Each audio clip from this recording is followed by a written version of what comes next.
There is a moment, just before the fever breaks, when the body seems to drift between worlds. The air grows heavier, softer, and you can almost taste the memory of something ancient hiding inside each breath. The warmth that pools beneath your skin feels older than you are, as though you have borrowed it from another time. It smells faintly of honey, of smoke, of crushed leaves that once knew sunlight in a forgotten garden. Somewhere, centuries away, a healer whispers the same words you do now, a murmur between dream and waking, "This will pass." The common cold, so small and unthreatening in the grand theater of human suffering, has followed us since we first learned to shiver. It has lingered beside empires and shepherds, entered palaces and mud huts alike. There is no record of the world without it. And so, humankind has always found a kind of strange companionship in its coming, an invisible reminder that even the strong are made of breath and bone, fragile and warm, vulnerable to the invisible. The ancients knew this well. To them, illness was not merely a physical disturbance, but a spiritual conversation. A cough was a wind spirit tapping on the walls of the body, a fever was a message from within, a signal that balance had been disturbed. Across early civilizations, from the banks of the Tigris to the shores of the Nile, the cold was understood not as an enemy to be vanquished, but a visitor to be appeased. In Mesopotamia, where the air was dry and dust carried the scent of clay and oil, healers spoke of the winds of sickness that entered through cracks in doors and the breath of strangers. Their remedies were whispered in the language of the gods. They anointed the sick with cedar oil, wrapped them in wool, and recited incantations to chase away invisible spirits. The patient would inhale the perfume of burning herbs while a priest poured warm water over stones to summon steam. It was not medicine as we know it, it was ritual. To treat a cold was to restore harmony between the seen and unseen, a delicate negotiation between body and spirit. In Egypt, healing was a sacred act, and the body was a temple that housed divine order. The physicians of the Nile wrote their wisdom on papyrus scrolls and carried their knowledge like secret fire. They believed that illness arose when the channels of the body, those mysterious paths through which life flowed, became blocked or imbalanced. For the common cold, they prescribed honey for the throat, milk to soothe the lungs, goose fat to soften the chest, and onion or garlic to purge impurities. These mixtures were more than cures, they were symbols of life. Honey, the gift of bees, was the sweetness of the sun. Milk was rebirth. Fat was protection. When mixed and warmed, these ingredients became an offering, not to a god in the sky, but to the fragile miracle of the human body. The Egyptians believed that healing began with attention, with care itself, the gentle act of noticing another's suffering. In that sense, every remedy was a kind of prayer. Travel farther along the map of memory, and you find the Greeks, pondering the humors that shaped all health, blood, phlegm, yellow bile, and black bile, the eternal quartet of balance. When a man caught a cold, the wise physician did not search for invaders under the skin. He simply said that the body had tilted toward cold and wet. The cure was warmth, rest, moderation. A broth of lentils, a cloth soaked in wine and pressed to the chest, or steam drawn from boiling thyme. The philosopher Hippocrates, whose name became a promise of care, believed that nature itself was the physician. The doctor's role was not to fight the body, but to guide it back toward equilibrium, to let time and warmth complete the cure. It was a philosophy of patience, of humility before the mystery of life. All across the ancient world, people knew the same truth: warmth heals. A warm drink, a warm hand, a warm bed, these were the oldest medicines, older than language itself. There are records of Babylonian mothers steeping herbs at night, of Chinese healers burning incense to purify the air, of Roman servants placing bowls of vinegar and rosemary beneath their masters' faces to let them breathe in the fragrant steam. In every age, the same soft ritual unfolded: someone ill, someone caring, a small flame flickering in the dark. The smell of herbs became a kind of language, one that spoke to both flesh and spirit. The Chinese, with their vast maps of energy and balance, called the ailment Feng Han, wind cold. They taught that sickness entered the body through weakness, through open doors of imbalance. To heal it, one must restore the fire within. Ginger boiled in water, cups of broth, oils massaged into the skin, fire cupping to draw out the invading chill, each act a dialogue with the elements. In the Indian tradition of Ayurveda, the cause was similar: disturbed Veda, the wind of the body. Their remedies glowed with warmth: spiced milk with turmeric, ghee rubbed on the chest, honey mixed with holy basil.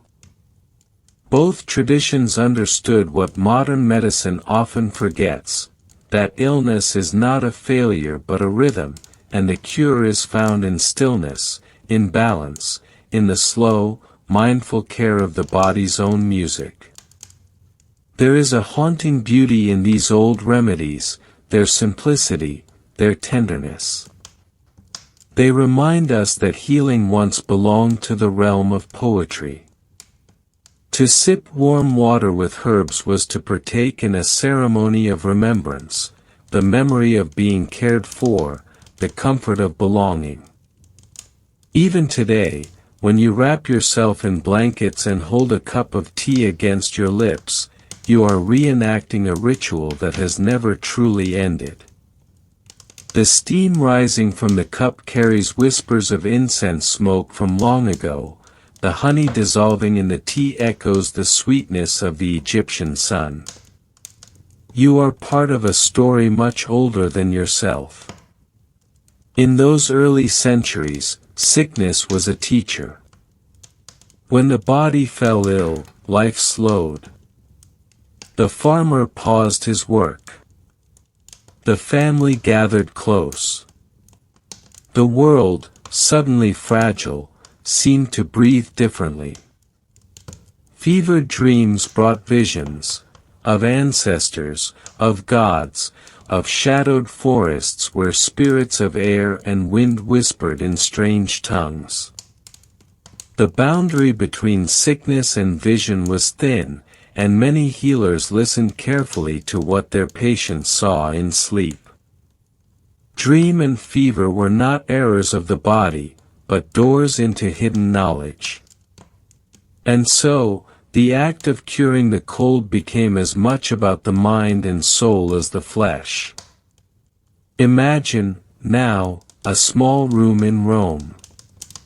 Rain falls softly on the roof. A man sits wrapped in wool, eyes half closed, while a servant brings a basin of steaming water mixed with vinegar and rosemary. The scent fills the air, sharp and clean. He breathes it in slowly, the warmth loosening the weight in his chest. Another servant rubs olive oil into his feet. The lamp flickers. Outside, the city murmurs, carts creaking, footsteps echoing down wet stone alleys. Inside, time has stopped. The room, the steam, the slow touch of hands, all are part of a quiet ritual that has lasted thousands of years. It is the language of comfort, spoken without words. To the Romans, as to the Greeks, illness was imbalance, and every remedy was designed to restore order. Yet even they held on to fragments of the old ways, the whispers of superstition that clung to the edges of reason.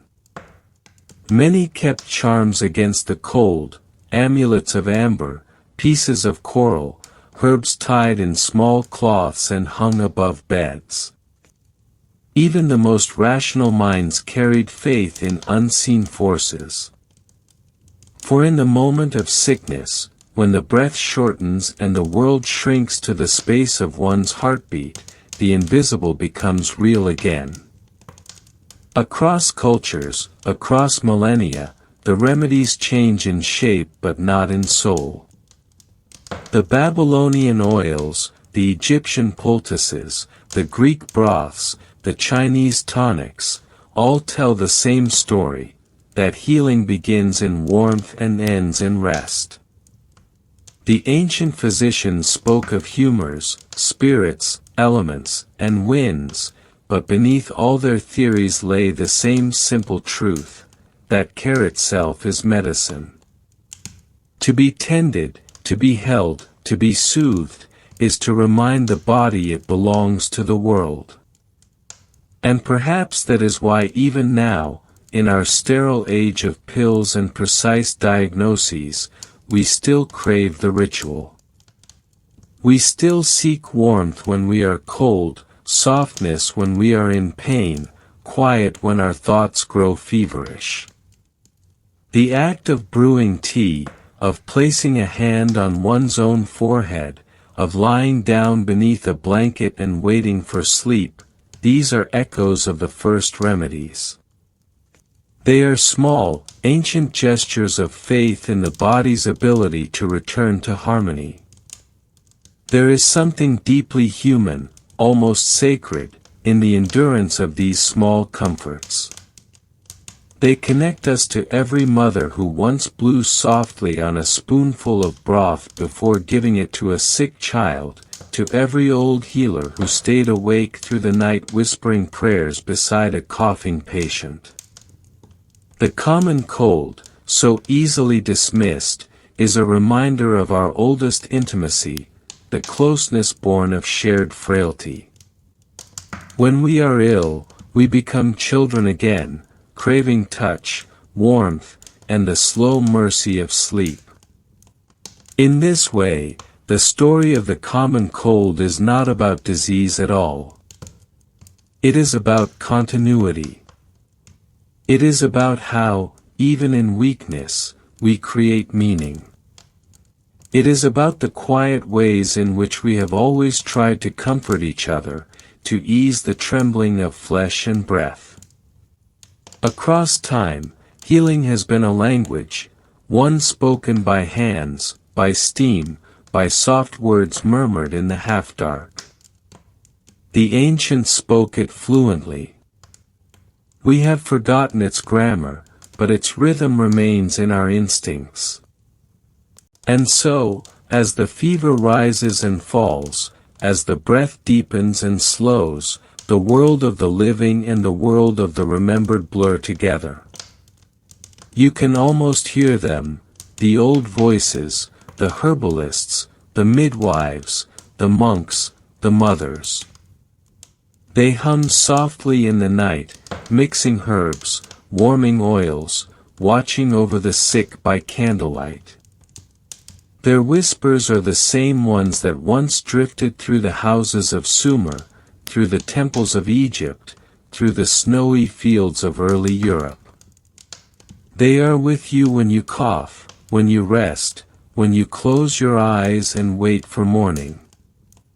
Their presence lingers like the faint scent of time and smoke. Even now, somewhere beyond time, an unseen hand stirs a pot of fragrant herbs. A cup is offered. The air grows warm. You take a sip and feel the centuries dissolve inside you, one taste, one breath, one long sigh. The fever fades. The body remembers itself. And in that stillness, you understand, every cure is a story, and every story, a kind of cure. In the beginning, before the names of diseases were written in ink or carved into stone, the world understood sickness as a language of the elements. The wind, the rain, the shifting of stars, these were the words by which nature spoke, and humankind listened. When the first chill entered the chest, when the nose ran like a small river and the breath rasped as though rubbed by sand, the ancients did not imagine microbes or invisible contagions. They felt instead the movement of spirits, the stirring of hidden forces within the air itself. They believed the body was a vessel through which the elements passed, sometimes in balance, sometimes in discord. To them, the cold was a whisper from the world outside, a reminder that the same breath which gave life could also steal it away. The people of Mesopotamia, whose clay cities glittered along the rivers of Tigris and Euphrates, left behind tablets inscribed with both recipes and prayers. Their healers, known as Asu and Ashipu, practiced medicine that blended the practical with the mystical. When someone fell ill with the signs of a cold, a fevered head, a tight chest, a cough that echoed through the night, the Asu would prepare bombs of warm oils, crushed herbs, and honey, while the Ashipu would recite incantations to drive away the spirits that rode upon the wind. They saw no contradiction between the two. Healing was a partnership between hand and word, body and spirit. It was said that the goddess Gula, patroness of healing, walked invisibly among the sick, placing her unseen hand upon their brows as the priests murmured to her in the darkness. There were amulets made for such times, small clay figures shaped like lions or dogs, symbols of protection. They were placed by the bedside, facing outward to guard against the cold spirit's return. The patient would be wrapped in linen soaked in warm oils and left to sweat through the night. The air in such a room would have smelled of juniper and resin, of earth and salt. The cough would still come, slow and heavy, but to those who watched, it was a sign of the spirit leaving, of the wind spirit retreating. To them, recovery was not only the easing of symptoms, but the rebalancing of the soul within the body.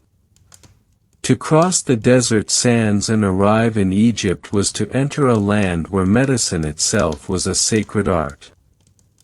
Illness was not random, it was the echo of imbalance between the divine order, Ma'at, and the chaos, Isfet, that lurked at the edges of existence.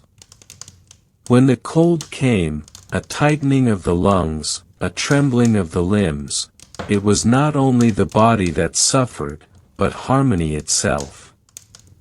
In the temples along the Nile, the SWNW, or physician, would consult scrolls like the Ebers Papyrus, one of the oldest medical documents ever found. There, written in the curling language of the ancients, were instructions for soothing the voice and lungs, honey for the throat, oil for the chest, incense of frankincense and myrrh to cleanse the air. Honey mixed with dates and herbs was pressed upon the tongue to coat it in sweetness and warmth. Sometimes a small cloth was dipped in goose fat and wrapped around the neck overnight, a ritual as tender as it was strange.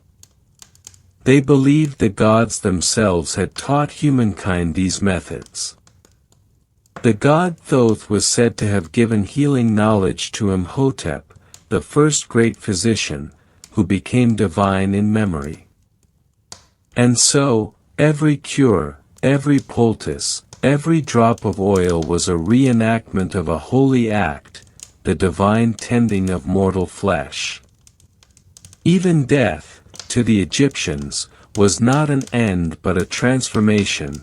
Sickness, then, was a reminder of life's delicate passage between worlds. The cold was not an enemy but a messenger, a small whisper that life's balance required care and reverence. In ancient India, the physicians of Ayurveda looked inward, to the currents of the self. They taught that all things, breath, thought, and body, were governed by the three dashas, Veda, wind, Pitta, fire, and Kapha, earth and water. A cold was the rise of Kapha, a heaviness that dulled the fire and invited stagnation. The cure was to restore the dance between warmth and breath. Their prescriptions were both gentle and poetic, a spoonful of honey to draw out the phlegm, ginger and pepper boiled in milk to ignite the inner flame, sesame oil rubbed into the skin before bathing. The sick were advised to avoid cold foods, to sleep early, and to meditate upon breath. Even now, millennia later, these same remedies echo in the kitchens of those who still believe in the wisdom of balance. When a modern voice tells you to sip warm turmeric milk or breathe in steam with basil leaves, it is the same song the ancients once sang. Across mountains and deserts, the Chinese observed the same invisible battle. Their physicians saw the body as a landscape of flowing energy, qi, moving through channels as rivers move through earth. Illness came when the natural flow was disrupted, when cold wind invaded the body's defenses. They called it Feng Han, wind cold, and its symptoms were described in vivid poetry. The voice becomes distant, the skin tightens as though the wind itself hides beneath it, the breath feels heavy as fog. The cure was to warm the body, to drive the cold wind out. Ginger, cinnamon, garlic, and herbs that glowed with yang energy were brewed in dark pots, their steam rising like incense. The patient was covered in blankets, their pores open to release the chill. Sometimes, small cups were pressed to the skin and heated to draw out the invisible invader. This was not merely science but ceremony, a dialogue with nature itself. The body, they believed, was the mirror of the world, to heal one was to honor both. And then there were the Greeks, who gave shape to medicine as philosophy. They spoke of the humors as though they were seasons within the body, blood the spring, yellow bile the summer, black bile the autumn, phlegm the winter. A cold was, therefore, a season of the self, a turning toward winter's quiet within the body. The treatment was balance. Warm wine mixed with honey, broth seasoned with herbs like oregano and thyme, the steady rest of quiet days near a fire. Hippocrates himself, that ancient observer of human frailty, taught that nature was the physician, the body, if tended gently, would find its own way back. He advised warmth, moderation, and patience. The healer's task was not to command the illness, but to listen to it. To the Romans who inherited these teachings, the cold became not merely a physical malady but a moral one, a sign that the body had fallen into indulgence or disorder. They recommended bathing, not for cleanliness alone but for equilibrium. The sick were guided to the baths where hot water steamed and herbs floated on its surface. Eucalyptus, rosemary, and pine needles filled the air, and the steam entered the lungs like sunlight through fog. Afterward, the body was wrapped in wool and anointed with oil. The poor, who could not afford the luxury of such rituals, relied on humbler cures: garlic and wine, vinegar compresses, warm bread placed upon the chest to soothe the cough. It was said that Emperor Augustus himself once suffered a long and persistent cold and was treated not with medicine but with patience and warmth. He recovered slowly, attended by servants who kept vigil by lamplight. The empire itself waited for his breath to steady. Everywhere, in every age, there was this same reverence for warmth and breath. The ancient peoples feared cold not only for its discomfort but for its symbolism. It was the touch of death, the absence of fire. To fall cold was to move closer to the stillness of the grave. To warm the body again was to return from the edge. The cold, therefore, was not simply an ailment but a shadow, a brief eclipse of vitality that reminded humankind of the thin line between living and fading. But even within this fear, there was tenderness. The act of caring for the sick was sacred. When the fevered child coughed through the night, the mother's hand on their forehead was both medicine and magic. When the healer stirred herbs into hot water and let the steam rise, it was as though they were calling back the warmth of life itself. The words whispered, the prayers murmured, the patient's breathing slowing into sleep, all became part of a rhythm that has never truly stopped. To study how the ancients understood the cold is to look into a mirror that reflects our own instinct to soothe, to hold, to wait. We have changed the words, we have found the viruses, we have built hospitals, but the gesture is the same. We reach for warmth. We rest. We trust that in time, the fever will break. The ancients may not have known why their remedies worked, but they knew that gentleness itself was a kind of cure. If you listen closely, you can still hear them. The priests of Gula whispering incantations in flickering lamplight. The Egyptian scribe grinding herbs beneath a golden statue. The Greek physician standing by the sea, watching the wind move through the olive trees and thinking about the balance of air and fire. The Chinese scholar tracing meridians across silk scrolls while the scent of ginger fills the room. The Ayurvedic healer stirring warm milk until the surface shimmers like molten gold. All of them, across centuries and continents, breathing in the same truth, that to heal is to harmonize, and to harmonize is to remember that we are part of something larger than our flesh. And perhaps that is the real medicine of the ancients, not their herbs, not their oils, not even their prayers, but their patience. They understood that the cold would pass, as all seasons do. They trusted in the body's quiet intelligence, in the rhythm of warmth returning. They lived close to the earth, close to the air, close to the mystery of breath itself. And when sickness came, they did not despair. They simply tended the fire, waited for the dawn, and believed. The ancient world did not see illness as isolation.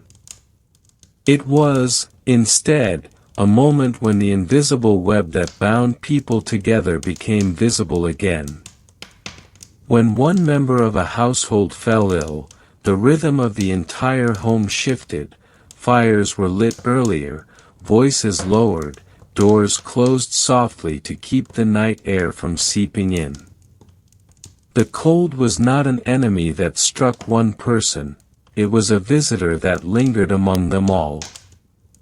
In the villages of early Greece, when the first chills of autumn rolled down from the mountains, families would prepare the hearths for long nights. Garlic and onions were braided and hung near the fire, pots of honey were sealed in clay, dried herbs were wrapped in linen and tucked away for the months ahead. They knew what was coming, as surely as they knew the sea would rise and fall. The cold was part of the season's turning, a reminder that life itself breathed in cycles. To understand sickness in the ancient world was to accept that the body was not separate from the world around it. The Egyptians looked to the Nile, whose annual floods mirrored the body's inner tides. The Greeks watched the shifting constellations and the color of the sky at dawn. The Chinese observed the winds and the direction of storms. A man who fell ill when the air grew damp might be said to have taken in too much yin, too much cold. His healer would not only prescribe warmth and herbs, but also counsel him to live differently, to eat by the rhythm of the season, to rise with the sun, to rest before dark. Healing, for them, was not only a matter of treating the symptoms but restoring one's harmony with the larger order of nature. To lose health was to fall out of rhythm with the world, to regain it was to learn its music again. When the Greek physician Galen later organized these ideas into the structure of humoral theory, he gave the ancient instinct a language of its own. The human being was a miniature universe, he said, composed of the same elements that govern the stars, fire, air, water, and earth. Each humor represented a reflection of these cosmic substances. Blood was air, yellow bile was fire, black bile was earth, and phlegm was water. The cold, therefore, was the triumph of phlegm, the heavy and the moist. And so the healer must summon warmth to restore the body's balance. The prescription might sound familiar to us still: warmth and dryness, rest and comfort. It was believed that laughter, conversation, and pleasant smells also helped, for joy, they said, quickened the blood, while melancholy slowed it. Thus, a good healer treated not only the flesh but the spirit. Yet beyond philosophy and observation lay something older, something that resisted all rational explanation, the world of charms and invocations. Even as medicine advanced, the folk traditions of healing never disappeared. In the markets of ancient Rome, one could find small amulets carved with the image of a cockerel, symbol of Asclepius, to be worn around the neck against throat ailments. In the countryside, mothers still whispered spells while mixing honey and vinegar for their children's coughs. In the villages of Gaul and the misted forests of Britain, healers spoke to the plants before plucking them, thanking the earth for their virtue. To them, the herb was not an object but a living ally, and the ritual of asking permission gave it power. When they crushed mint or thyme for a sick child, they did so with reverence, as if the leaf itself carried a small spark of the divine. These rituals, dismissed by some as superstition, held an important truth, that the act of care transforms both healer and patient.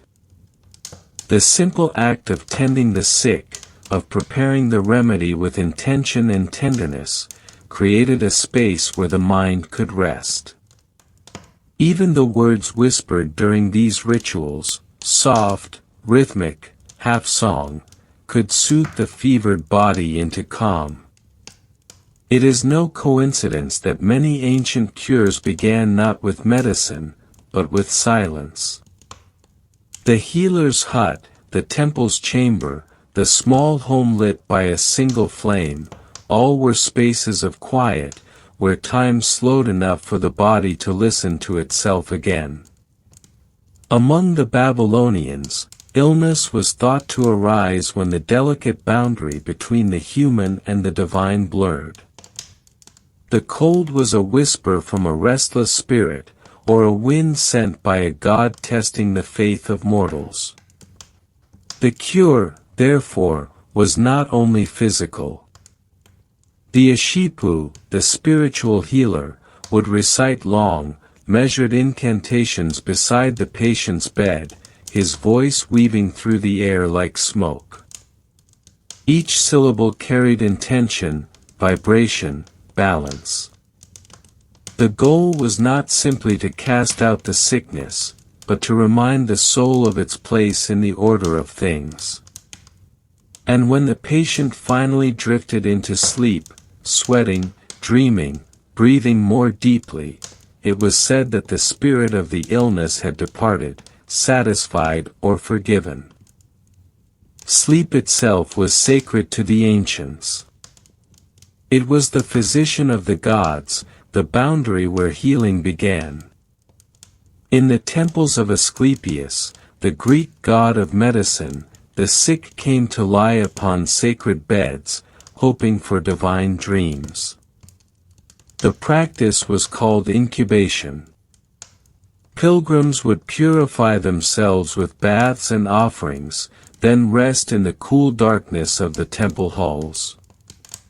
They would wait through the night for the god to appear in their dreams and reveal the cure, sometimes a recipe, sometimes a symbolic gesture. In the morning, priests would interpret these dreams and perform the necessary rituals. The cold, then, was not merely an infection but an invitation to commune with the divine. The fever's delirium was not madness but prophecy. The body, in its weakness, became a vessel through which the gods could speak. In China, a similar reverence surrounded sleep and stillness. The physician's first question to the patient was not, "Where does it hurt?" but, "How do you sleep?" For they believed that dreams revealed the state of the internal organs. When one was struck by wind cold, the dreams would turn to themes of winter and loss, icy water, dead trees, wandering in mist. To heal, one must return to warmth, not only in body but in spirit. The doctor would prescribe moxibustion, the burning of dried mugwort near the skin to draw out the chill, and instruct the patient to rest near firelight. He would tell them to listen to the sound of their own breath, to breathe as if stoking a flame. To breathe was to live, to remember one's place between heaven and earth. Every civilization, though separated by oceans and mountains, came to the same realization, that breath itself was life's most sacred medicine. The word for breath and the word for spirit are intertwined in many ancient tongues. In Hebrew, ruach, in Greek, pneuma, in Sanskrit, prana, in Chinese, qi. To lose one's breath was to lose one's soul. And so, remedies for the cold, an illness that so often steals the ease of breathing, became rituals for preserving life's most essential spark. Inhaling steam, burning herbs, warming oils, these were all acts of reclaiming breath, of reminding the body of its right to air. Imagine, for a moment, standing at the threshold of an ancient apothecary. The air hums with quiet energy. Shelves are lined with clay jars filled with crushed herbs and resins. The healer moves slowly, measuring powders with care. The scent of eucalyptus mingles with cinnamon, honey, and smoke. Outside, the night is cool and the wind sighs against the wooden walls. Inside, time feels thick, eternal. A bowl of water steams gently. A voice murmurs low, almost like prayer. You watch as the healer stirs the mixture, dips a cloth, wrings it out, and presses it to a patient's chest. The body relaxes. The breathing steadies. The healer sits beside them through the night, waiting for the fever to break. This scene, though buried in centuries of dust, could belong to any time. It could be yesterday. It could be tonight. In the long history of medicine, the cold stands as a quiet reminder of what healing truly meant before science and measurement claimed it. It was never just the battle against symptoms.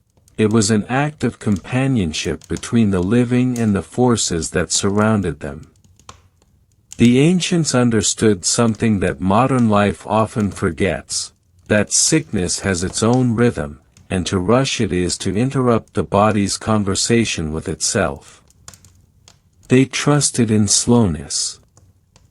They believed that patience was as potent as any potion, that the body, when allowed to rest, would remember its own way home.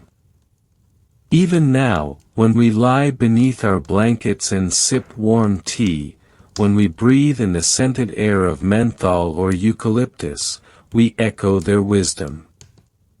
Our science has changed the words, but not the feeling. We still believe, deep down, that warmth will drive out the cold, that time will heal, that sleep will cleanse.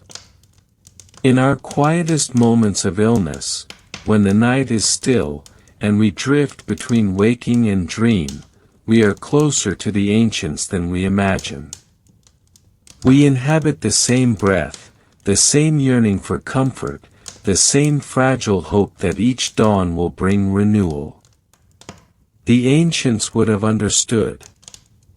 They, too, once lay awake in the dark, listening to their own breath and trusting that the warmth would return.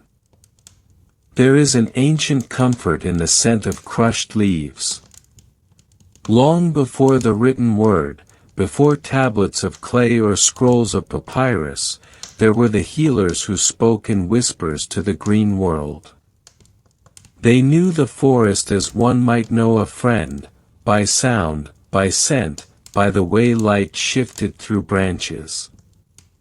To them, each plant was a voice, each root a story. The first remedies for what we now call the common cold were not born in laboratories or taught in schools. They were born beneath canopies of trees and around flickering fires, in the patient work of those who watched, listened, and remembered. The human body, fragile and warm, found its first healers not in gods or kings but in the humble plants that grew underfoot. Imagine the earliest healer, perhaps a woman, stooped over a clay bowl, grinding leaves with a smooth stone. The air is thick with the sharp fragrance of mint and wild thyme. Her fingers are stained green. A child nearby coughs softly, and she murmurs a song, not a spell, perhaps, but something older than language itself, a vibration meant to soothe. She stirs honey into the mixture, tests its warmth with the back of her hand, and lifts the spoon to the child's lips. The taste is bitter and sweet all at once. Outside, the wind howls over the plains. Inside, the small fire crackles, and the child begins to breathe easier. This scene, repeated across millennia and continents, marked the beginning of herbal medicine. The earliest written record of plant remedies for colds comes from Sumer, carved into cuneiform tablets more than 4,000 years ago. They spoke of the sickness of the nose and chest, treated with a mixture of honey, cedar oil, and the resin of myrrh. Myrrh, the bitter gift of the desert, was burned not only for its aroma but for its power to cleanse the air. The ancient healers did not know of bacteria or viruses, yet they intuited that the smoke itself, rising in spirals toward the heavens, carried both healing and protection. It was as though the breath of the plant mingled with the breath of the sick, creating a dialogue between body and earth. In Egypt, the art of healing through herbs reached a sacred refinement. The Ebers Papyrus, a medical text dating back to 1500 BCE, listed hundreds of plants and recipes for ailments of the chest and throat. Among them were onions, garlic, frankincense, cinnamon, and honey, ingredients still recognized for their soothing qualities today. To the Egyptians, the act of inhaling fragrant smoke was not merely a comfort, it was communion with the gods. The temples of healing, dedicated to Imhotep and later to Thoth, were filled with aromatic resins burning at dawn and dusk. The air shimmered with the smoke of kifi, a sacred blend of herbs and wine, that was said to calm the spirit and open the lungs. When one fell ill, priests prescribed not only remedies but rituals, to breathe the smoke of cedar at sunrise, to sip warm honey water while reciting prayers to the divine physician. Illness was as much a matter of spirit as of flesh, and fragrance was the bridge between the two. In Greece, centuries later, Hippocrates and his followers would continue this legacy of observation and reverence. They catalogued the warming and cooling natures of herbs, assigning each to one of the four humors of the body. Thyme was warming, mint, cooling, sage, drying, hyssop, expectorant. For the common cold, that lingering weight in the chest, that river of phlegm, Hippocrates might have recommended warm wine infused with honey and pepper, or a steam of rosemary and bay leaves. He wrote, "Let food be thy medicine and medicine be thy food," and in that simple phrase he echoed a truth known to the ancients, that healing was not a single act but a way of life, a rhythm of nourishment and care. In the East, Chinese medicine had already built a vast and intricate map of the body's energies. Illness, including the cold, was the invasion of Feng Han, wind cold, which entered the body through the skin and lungs. The cure was to drive it out with warmth. Physicians prescribed ginger and cinnamon bark to ignite the body's inner fire, and astragalus root to strengthen its defenses. But beyond the tangible herbs, there was also the invisible art of balance. Patients were told to avoid cold foods, to rest with the back towards sunlight, and to let the body sweat, for sweating was the body's way of expelling evil wind. Steam, warmth, and scent were not mere comforts, they were tools of purification. The air itself became medicine, the act of breathing an act of restoration. The Romans, inheriting the wisdom of Greece and the East, carried herbal medicine into every corner of their empire. In their gardens grew rosemary, lavender, mint, and sage, not merely for flavor but for healing. Roman baths became places of ritual purification. Steam infused with herbs was believed to open the pores, purge the body of cold, and restore balance to the humors. The philosopher Pliny wrote of mustard seeds crushed into poultices to warm the chest, and of garlic consumed as a defense against the chill of the north winds. Even soldiers on distant campaigns carried small pouches of dried herbs, thyme for courage, mint for breath, laurel for fever. The scent of these plants followed them across mountains and deserts, a reminder that even in the harshest lands, nature offered solace. But beneath these learned traditions flowed a deeper current, the folk wisdom of countless unnamed healers. In every village, in every household, there was someone who knew the secrets of the leaves. In Celtic Britain, the Druids spoke of 9 sacred herbs used against sickness: mugwort, plantain, nettle, chamomile, chervil, fennel, crabapple, betony, and thyme. Each was said to carry a fragment of sunlight, capable of driving out the chill. In the mountains of Anatolia, shepherds brewed thyme tea for their coughs and placed pine resin in their fires to sweeten the air. In the steppes of Central Asia, women boiled onions and garlic in milk to make soothing tonics. These remedies were not inventions of reason alone, they were born of intimacy, the slow observation of what worked, what comforted, what seemed to call the warmth back into the body. And always, there was smoke. Across the ancient world, the burning of herbs was a sacred gesture. The smoke carried scent, yes, but also intention. In India, frankincense and sandalwood were burned to cleanse the air of sickness. Among the Persians, camphor smoke was wafted over the ill to ease breathing. In the Americas, long before European contact, native healers burned sage and cedar, not only to purify but to speak to the spirits of health. Smoke was the meeting point of worlds, where plant became air, where matter became breath.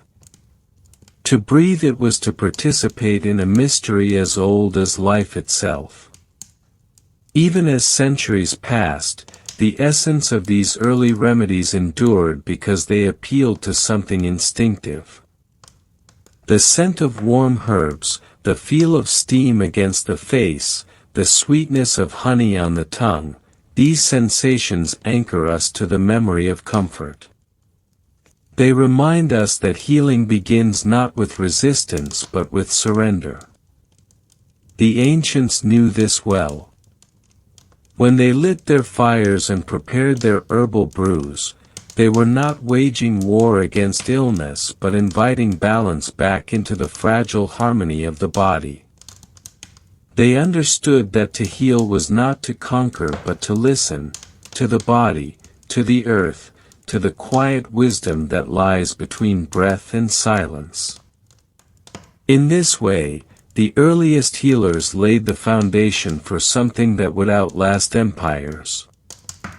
They transformed ordinary plants into vessels of hope, their leaves and roots carrying both medicine and meaning. And as the ages turned, these same herbs would travel, across deserts, along trade routes, through monasteries and marketplaces, until their scents and secrets filled the apothecaries of medieval Europe. There, under candlelight and whisper, the art of healing through herbs would take on new forms, blending the sacred with the scientific, the mystical with the practical.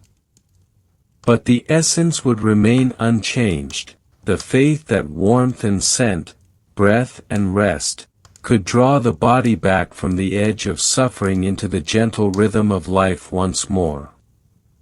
The fire burned low in the healer's hut, and the smoke coiled upward in ribbons of gray. The scent was complex, part bitter, part sweet, the aroma of dried herbs smoldering in a clay bowl. The air shimmered faintly in the glow of the embers, and for a long moment there was no sound except the breath of the sick and the soft rustle of the healer's robes. It is in this silence that the story of smoke truly begins, not as destruction, but as transformation. To burn was to release what the leaf had gathered from the sun. It was to set free the memory of summer, to let the essence of the plant rise again, invisible but powerful. Across civilizations, smoke was seen as the spirit of the herb made visible. The Egyptians spoke of it as the breath of the gods. In their temples, the burning of incense marked the moment when mortal and divine became one.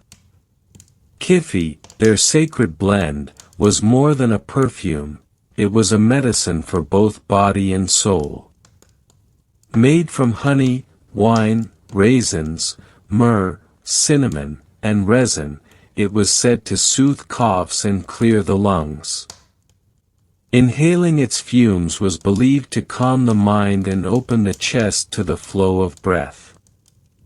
Even centuries later, Greek and Roman physicians adopted similar fumigations, burning herbs in bronze censers and instructing the sick to inhale the rising smoke.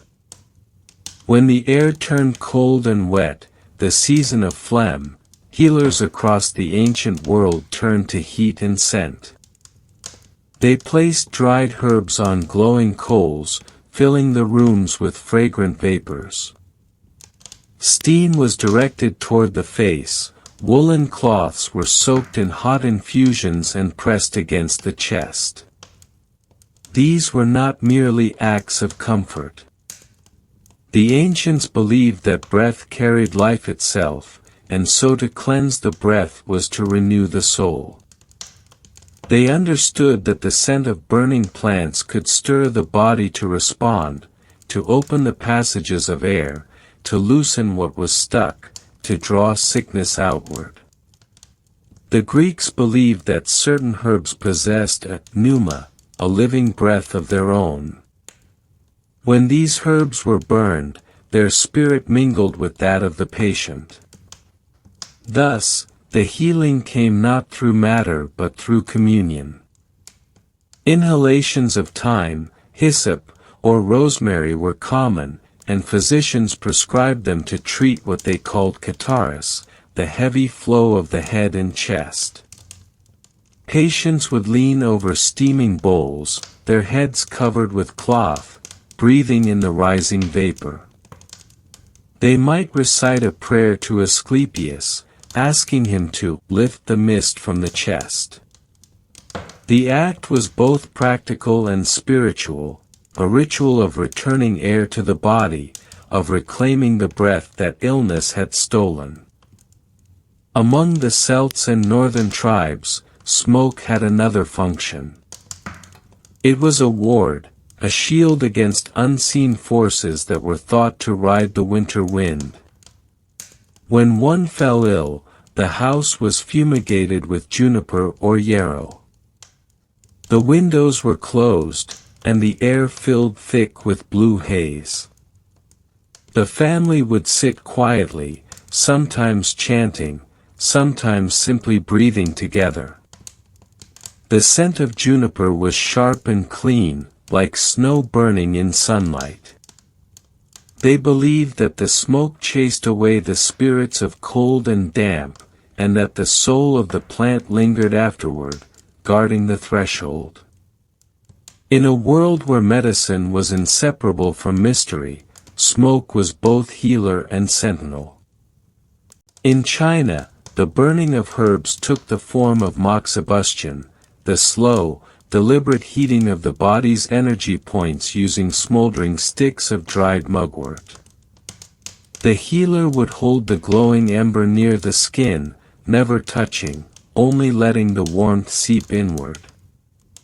The smell was earthy, almost dreamlike. It was said to expel wind, to awaken the body's inner fire, to push out the cold that clung to the lungs. The patient lay still, eyes closed, breathing slowly.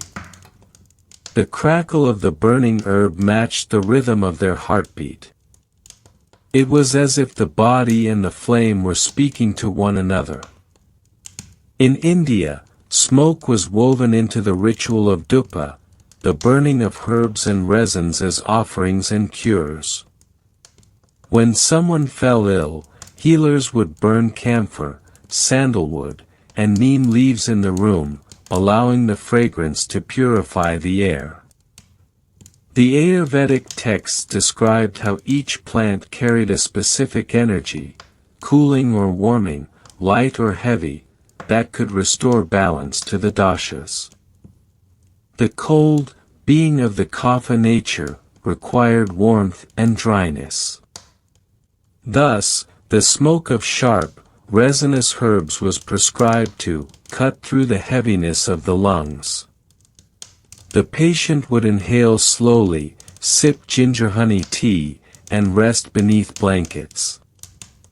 It was not only the body that was treated, but the space around it, the invisible field where health and spirit met. In the Middle East, healers of the Persian and Arab traditions refined these practices further. Their texts described the bukhar, the aromatic smoke that could purify the sick room and ease the breath. The physician Avicenna, in his Canon of Medicine, wrote that the air itself could be a vehicle of healing. He recommended the burning of vinegar, thyme, or ambergris to sweeten the atmosphere and prevent contagion. His words carry the quiet wisdom of an age that understood, even without microscopes, that air was the medium of life and illness alike. The power of scent, they believed, could reach where the hands could not. To inhale a fragrance was to allow it passage into the deepest chambers of the self. It bypassed thought, memory, resistance, speaking directly to the most ancient part of the mind.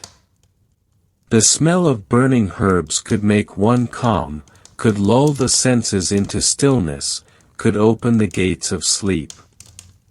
Thus, the use of smoke became a kind of nocturnal medicine, the cure that entered not through the mouth but through the dream.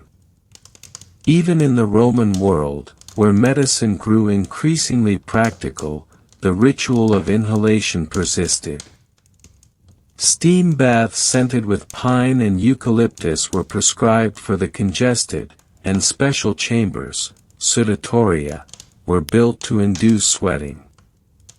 Patients reclined on stone benches as attendants poured infusions of herbs over heated stones. The air thickened with vapor, the walls glistened with condensation, and the lungs filled with warm mist. The body, once rigid and cold, softened. The Romans did not speak of magic, but their treatments retained a reverence that bordered on the mystical. The patient emerged cleansed, renewed, reborn into warmth. What is striking across all these cultures is not only the similarity of the remedies but the feeling they evoke. Warmth, scent, breath, these were not accidental comforts. They were the language of healing itself. To treat the cold was to invite the patient into a cocoon of sensation where the body could remember safety. The healer's hut, the temple chamber, the bathhouse, all became sanctuaries where time dissolved. The act of burning herbs, of inhaling smoke, of closing one's eyes and breathing deeply, it blurred the line between medicine and meditation. It was, in every sense, an act of faith. In the colder reaches of Europe, where winters stretched long and illnesses lingered, the hearth itself became the altar of health. Families gathered close to the fire, placing dried herbs into the flames to perfume the air. They told stories, recited prayers, sang softly as sparks rose up the chimney. It was in these simple rituals that the continuity of ancient healing lived on. The same herbs once used by priests and physicians now belonged to the common home. When a child coughed, the mother reached for honey and thyme. When the father felt the ache of fever, he sipped hot wine with pepper and sage. There was no separation between medicine and daily life. The two were woven together like the threads of a tapestry, inseparable and complete. Over time, the smoke became symbolic, not only of purification, but of transience. The ancients saw in it a reflection of the breath itself, fleeting, delicate, visible for only a moment before vanishing into the unseen. To heal was to reconcile with that truth, that every breath was both fragile and sacred. The cold, in its quiet cruelty, reminded humankind of its own impermanence. The remedy, warmth, scent, the gentle inhalation of smoke, was the reply, a soft defiance, a ritual of remembrance that life still lingered within. So when we speak of ancient cures, of herbs and smoke, of gentle rituals performed under lamplight, we are not merely recounting superstition. We are tracing the lineage of comfort itself. The herbs were real, their oils potent, but the greater medicine was the sense of belonging, the knowledge that the body, no matter how fragile, was part of the earth's own rhythm. The healer, the fire, the smoke, the patient, all breathed together in that shared space between the living and the eternal. Even now, thousands of years later, when we light a candle scented with eucalyptus, when we breathe in steam rising from a cup of tea, when we sit in silence and let warmth ease our aching lungs, we are reenacting those ancient rites. The form has changed, but the meaning has not.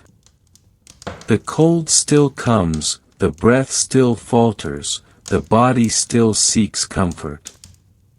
And somewhere deep within us, older than memory, a whisper remains, that to breathe the earth's fragrance is to remember that we, too, are made of its breath.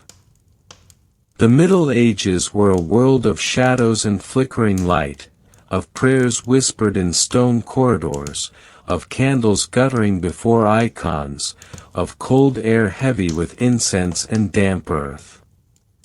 It was an age where illness was never merely physical.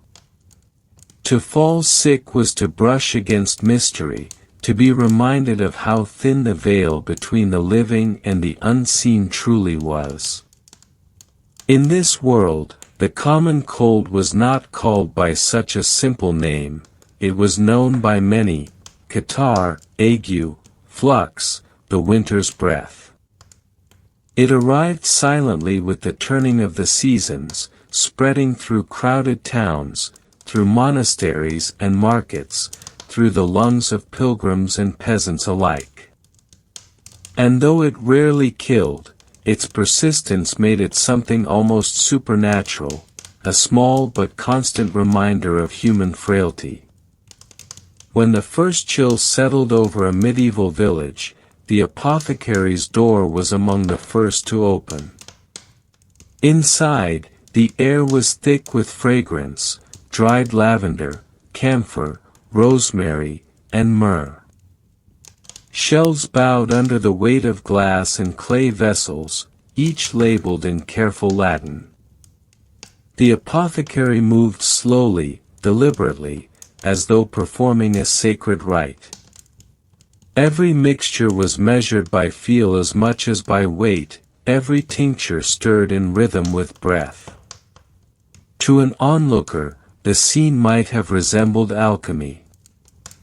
And in many ways, it was. For medieval medicine stood between two worlds, the fading mysticism of antiquity and the emerging rationality of observation. Most healers still believed illness was a disturbance of humors, blood, phlegm, yellow bile, and black bile, the same elemental theory carried from Galen's time. The cold, being wet and cool in nature, required warmth and dryness to counteract it. But in the candlelit spaces of monastic infirmaries and herbal kitchens, this belief mingled with something older and more spiritual. For monks and wise women alike, medicine was a form of prayer, an act of compassion, and a dialogue with the divine. The Physica of Hildegard of Bingen, written in the 12th century, reveals this duality. She wrote not only of herbs and their effects but of their souls, their songs, their virtues given by God. Every plant, she said, has a sound, a resonance. When one listens, the plant will tell you what it heals. And so the remedies of the Middle Ages were not only prescriptions, they were symphonies of the senses. Honey mixed with vinegar to soothe the throat, warmed wine infused with cloves and pepper to drive away chill, rosemary boiled in water for steam inhalation. But there was also the unseen element, the prayer whispered over the pot, the sign of the cross traced above the patient's brow, the candle left burning overnight to keep watch over the fever. The healer believed that spirit and body were threads in the same tapestry.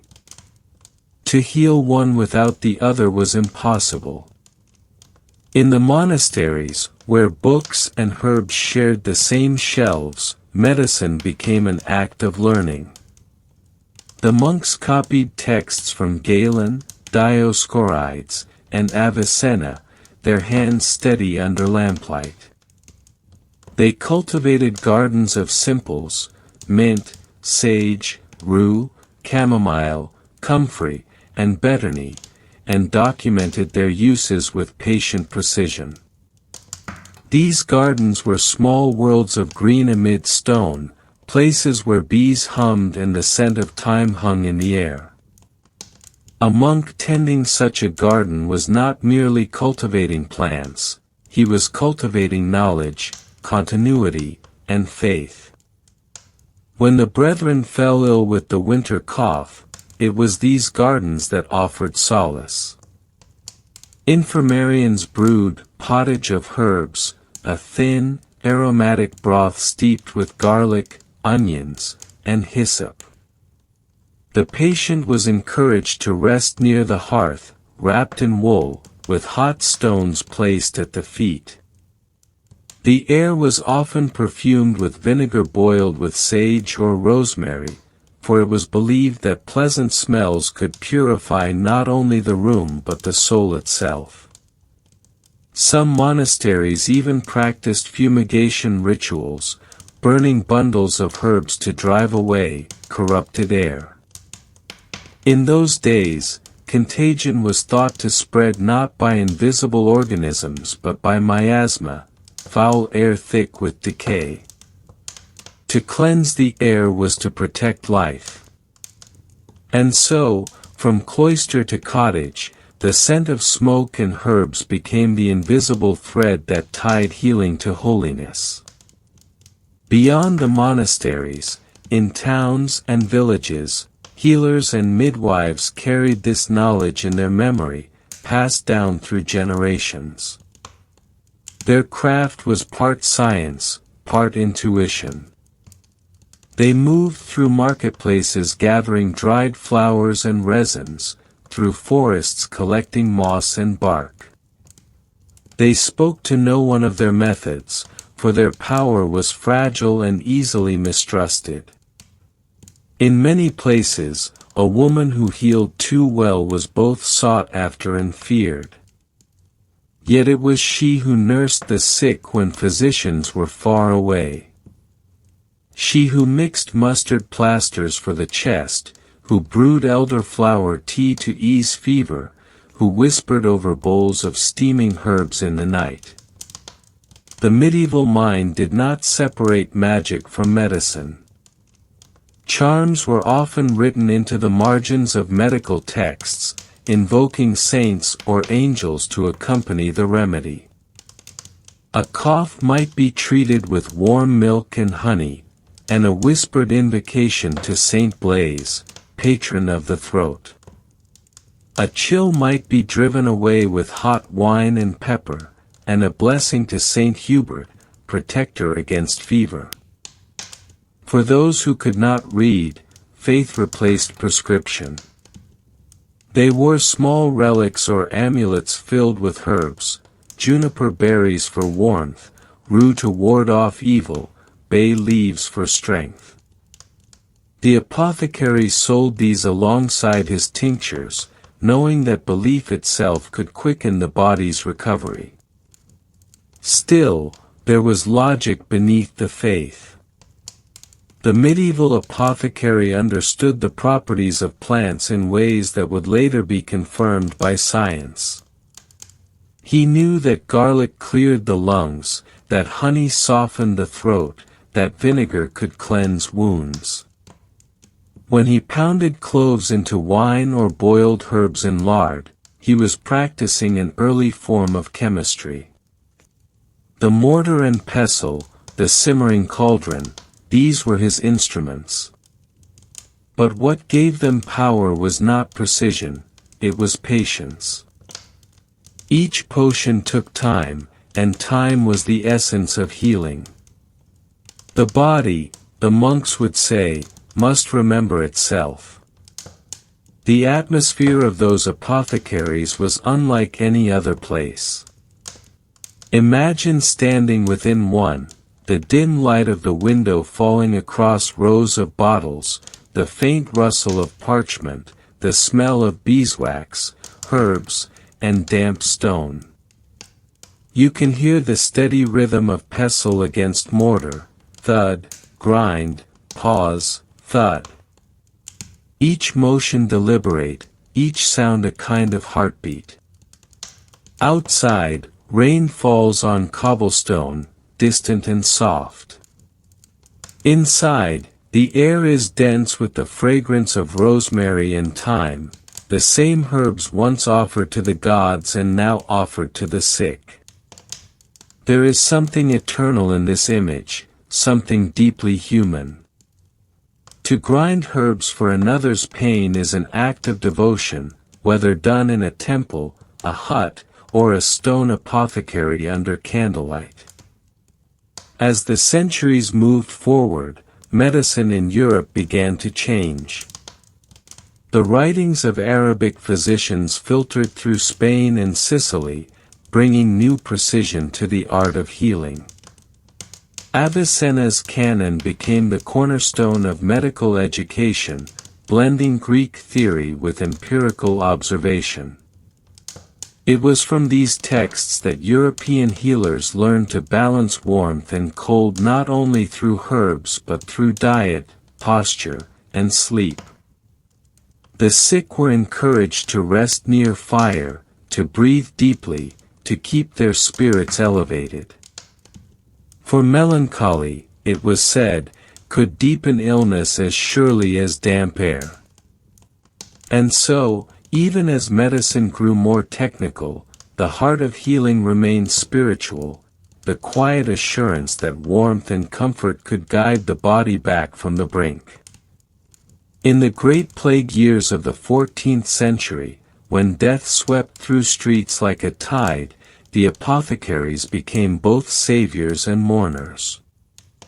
They mixed strong-smelling tonics of vinegar, myrrh, and camphor to cleanse the air, believing that scent could guard against contagion. Many carried pomanders, small metal spheres filled with spices and herbs, which they held to their noses when tending to the sick. Within those spheres lay cloves, nutmeg, rosemary, and ambergris, the same ingredients we now recognize as antiseptic and aromatic. Though they could not see the true nature of disease, their instincts were astonishingly close to truth. To breathe through herbs, to surround oneself with pleasant fragrance, to find calm amid despair, these were acts of resistance against fear itself. And fear, they believed, was the true killer. The cold that began as a cough could become death if one's spirit faltered. Thus, every remedy, every sip of wine, every inhalation of smoke, was a ritual of hope. When the worst of winter had passed and the coughs faded from the streets, people would gather in churches to give thanks. Bells would ring, candles would burn, and the air, still perfumed faintly with herbs, would feel lighter. The body of the community, like the body of the patient, had survived another season. It is easy to see the Middle Ages as an age of ignorance, but listen closely, and you hear another truth. Beneath the superstition lay a quiet, enduring wisdom.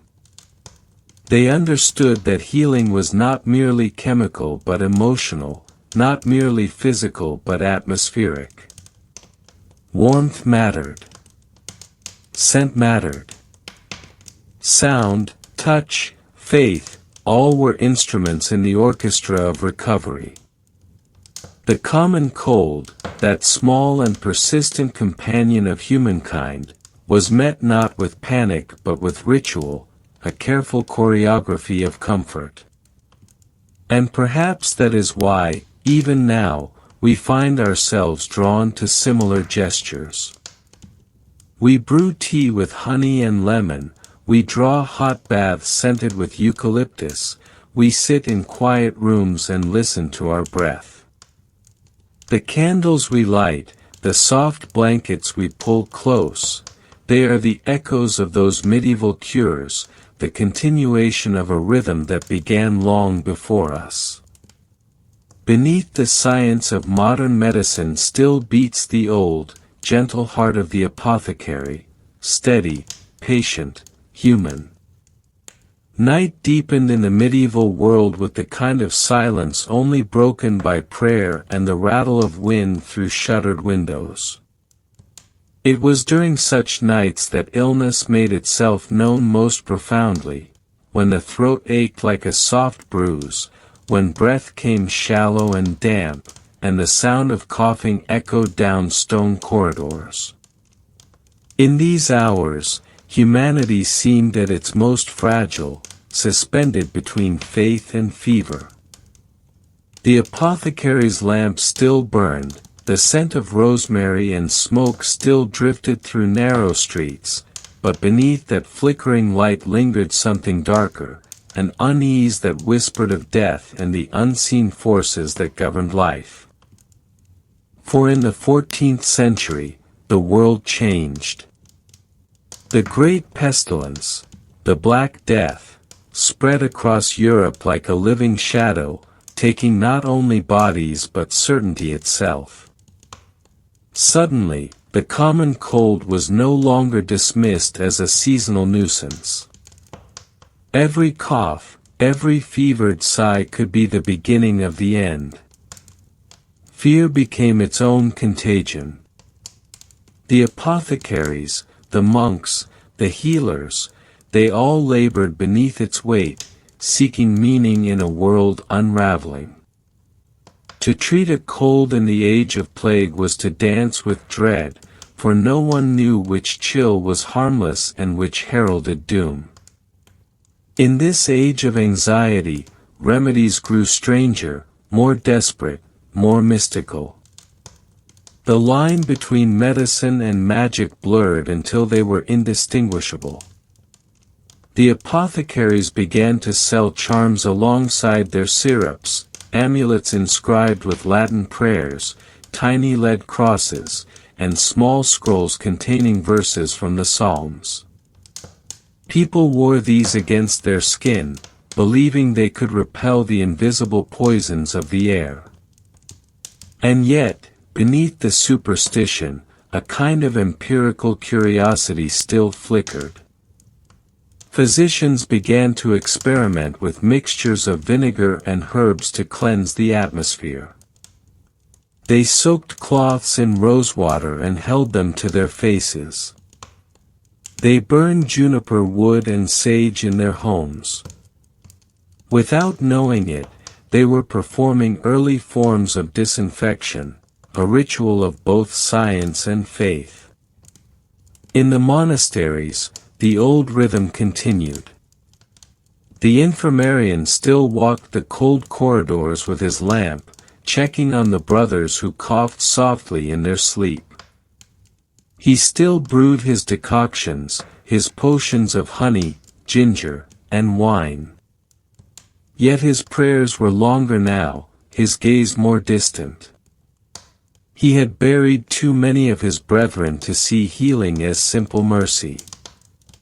To heal, in such times, was to defy the inevitable, to place one fragile flame against the consuming dark.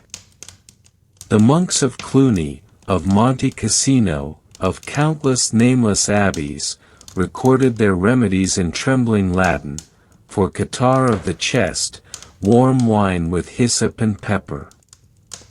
For fever, bathe the feet in salt and vinegar. For cough, inhale the smoke of frankincense and myrrh. There was comfort in these words, even when they failed. The writing of a cure was itself an act of faith, the belief that the world could still be mended. The world outside the monastery, however, was less serene.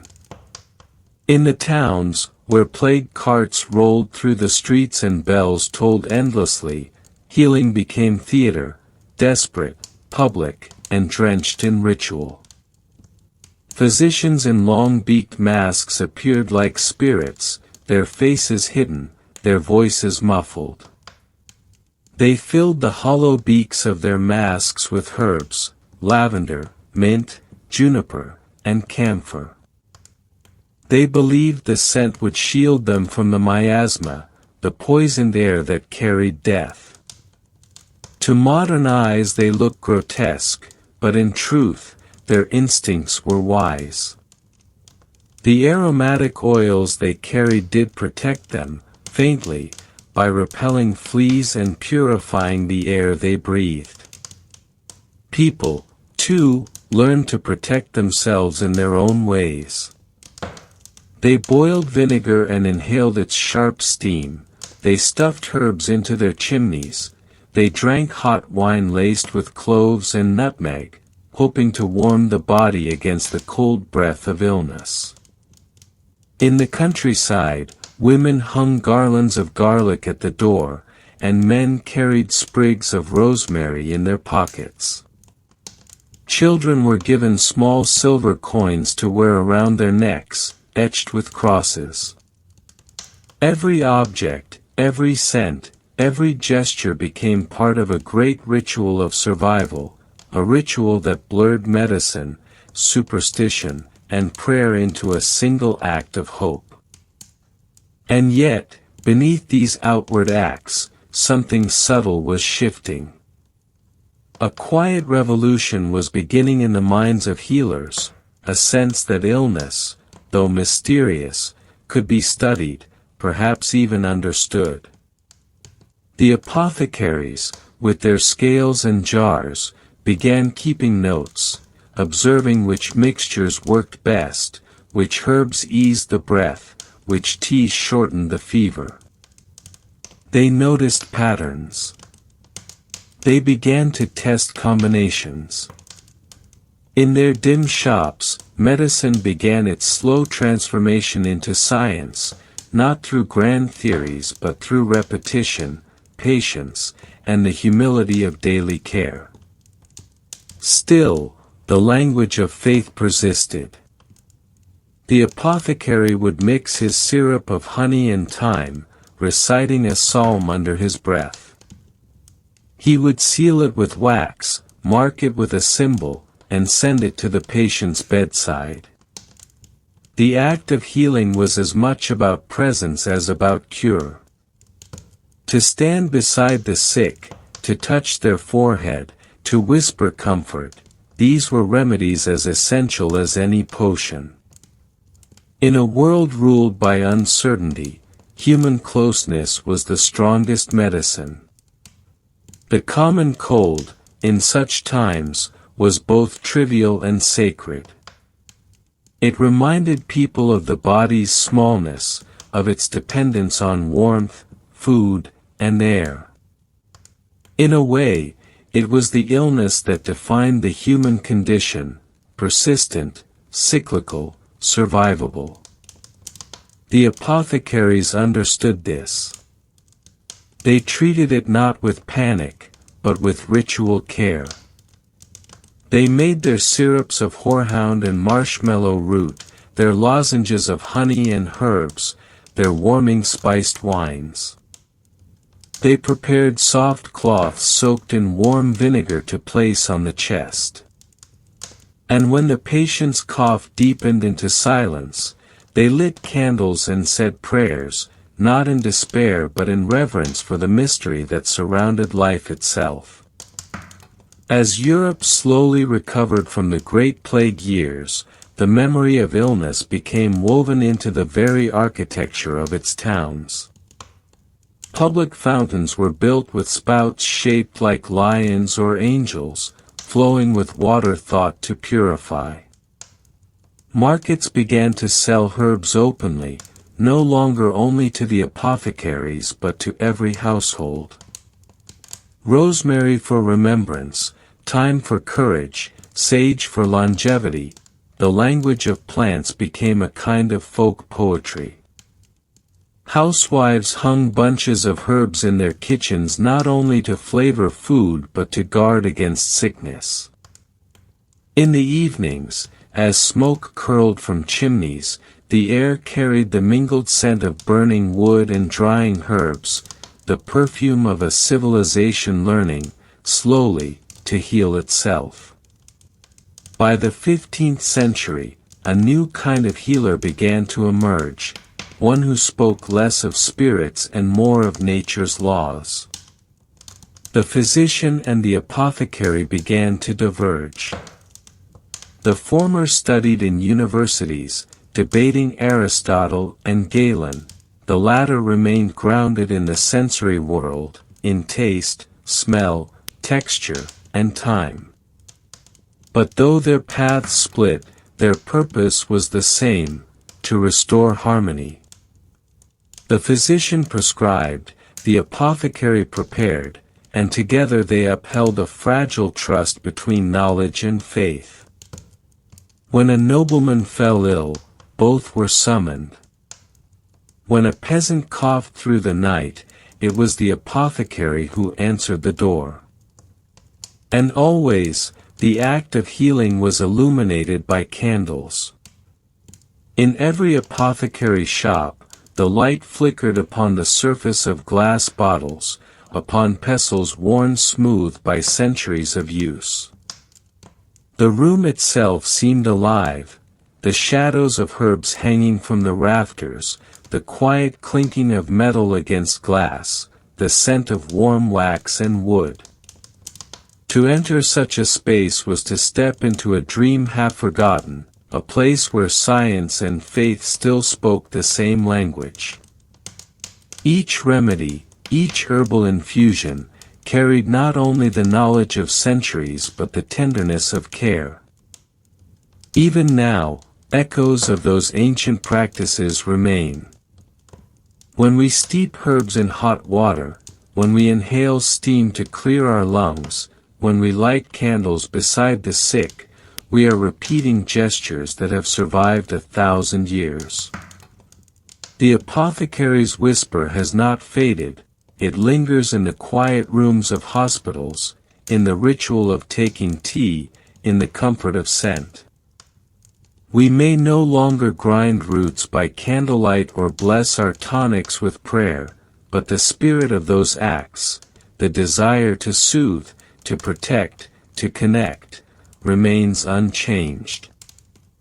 As the medieval world drew to its close and the Renaissance dawned, the apothecary's art began to shift once more. New herbs arrived from distant lands, cinnamon from Ceylon, pepper from India, nutmeg from the Moluccas.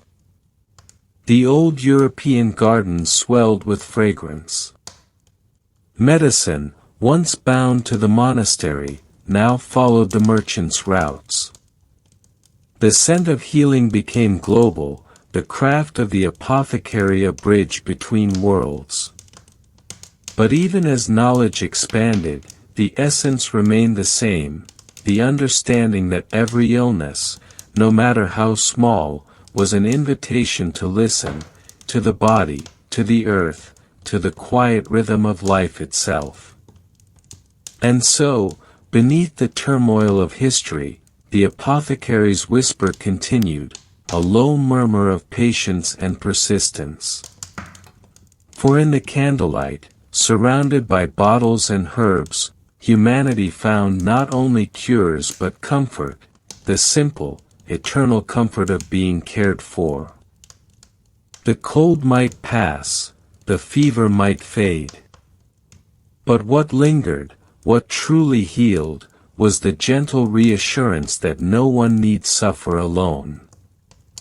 The Renaissance dawned not as a sudden burst of light but as a gradual awakening, a slow illumination that touched the corners of the world like sunrise creeping across stone. The monasteries, with their whispering herbs and candlelit tinctures, began to yield to a new kind of curiosity, a hunger to see, to touch, to understand. And yet, in this transition, the old rituals of healing did not vanish. They lingered like incense, their smoke curling through the corridors of early science. For even as the age of reason began to bloom, the body remained a mystery wrapped in scent, sensation, and faith. The cold, that humble, persistent illness that haunted every home, still demanded the same quiet remedies, warmth, patience, and human touch. It was an age of contradictions. In one room, physicians dissected cadavers by candlelight, their knives tracing the hidden geometry of the human form. In another, an apothecary stirred a pot of mulled wine and honey, murmuring an old charm to soothe a cough. The Renaissance, for all its brilliance, was built upon this tension, between light and shadow, knowledge and superstition, the seen and the unseen. The human body, newly charted and studied, became both sacred and mechanical, a temple and a machine. But the cold, the ordinary fever that fogged the senses and slowed the breath, reminded even the most learned scholar of his limits. The body might be mapped, but it could not be conquered. The great physicians of the era began to challenge Galen's ancient doctrines. Paracelsus, a wanderer, alchemist, and rebel, declared that true medicine was not in the books of the ancients but in the world itself, in the mountains, the fields, the stars. The art of healing, he said, comes from nature, not from the physician. He gathered minerals and herbs, experimented with distillations and elixirs, believing that every illness had its cure hidden within the earth. For the common cold, he prescribed tinctures of rosemary and sage, not merely for their warmth but for their virtue, their inner harmony with the human spirit. To Paracelsus, disease was a discord, a misalignment of body and soul. To heal was to restore music to silence. The apothecaries listened. Across Europe, their shops filled with new substances, camphor, amber, alum, sulfur, and salts brought by merchant ships. The scent of the old world mingled with that of the new. From the Americas came tobacco and cacao, from Asia, cinnamon, nutmeg, and ginger. The humblest cold remedy became a symphony of global exchange, hot spiced wine to drive out chills, teas of exotic leaves to calm the lungs. The apothecary's counter became a map of empire. Yet beneath the wonder of trade and discovery, there remained the same timeless gestures, the careful weighing of powders, the patient stirring of syrups, the soft hum of prayer. In these centuries, the household itself became a small apothecary. Manuals and books of secrets circulated widely, filled with recipes for comfort and cure. One such text, The Distillation of Waters by Hieronymus Brunschwig, instructed readers on how to distill rosewater, mint water, and elderflower, gentle tonics for fluxes of the head and chest. Another, The English Housewife by Gervas Markham, described warming broths of ale, butter, and herbs to ease the roughness of the throat. These remedies, though simple, carried the weight of centuries. A woman tending her sick child in a thatched cottage was, without knowing it, echoing the gestures of an Egyptian priest or a Roman matron. The vessel, the steam, the scent, they were the same. In the great cities, apothecaries became both artisans and philosophers.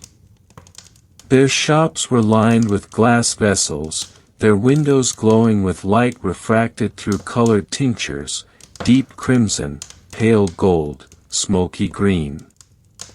Behind the counter stood rows of drawers labeled in Latin, rosmarinus, thymus, salvia, mel. The air smelled of camphor and citrus peel, of dried rose and vinegar. To enter was to step into another world, half laboratory, half chapel. The apothecary himself was part alchemist, part priest. He measured not only weight but intention, believing that the act of mixing could heal as much as the mixture itself. As the Renaissance deepened, the study of anatomy transformed medicine into something bolder. Dissection revealed the body's inner architecture, sinew, vein, and chamber. Yet for all their discoveries, physicians still could not explain why a chill could turn to fever, why a throat might inflame and then subside, why the breath could grow shallow and then heal itself with time. The mystery of the common cold persisted, immune to dissection. And so, alongside the anatomical drawings and medical treatises, the old language of humors lingered like a ghost. The body was still seen as a landscape, of winds, vapors, and fluids in motion. When imbalance occurred, the remedy was not to fight but to guide, to nudge the body back toward its natural harmony. Thus, warmth became not only comfort but medicine. Physicians prescribed rest by the fire, spiced wine, and inhalations of steam infused with sage and rosemary. In Florence and Venice, people burned orange peels to sweeten the air. In London, they brewed possets, hot milk mixed with ale, honey, and nutmeg, to drive out the chill. In Nuremberg and Prague, apothecaries sold pastilles of sugar and mint to open the head.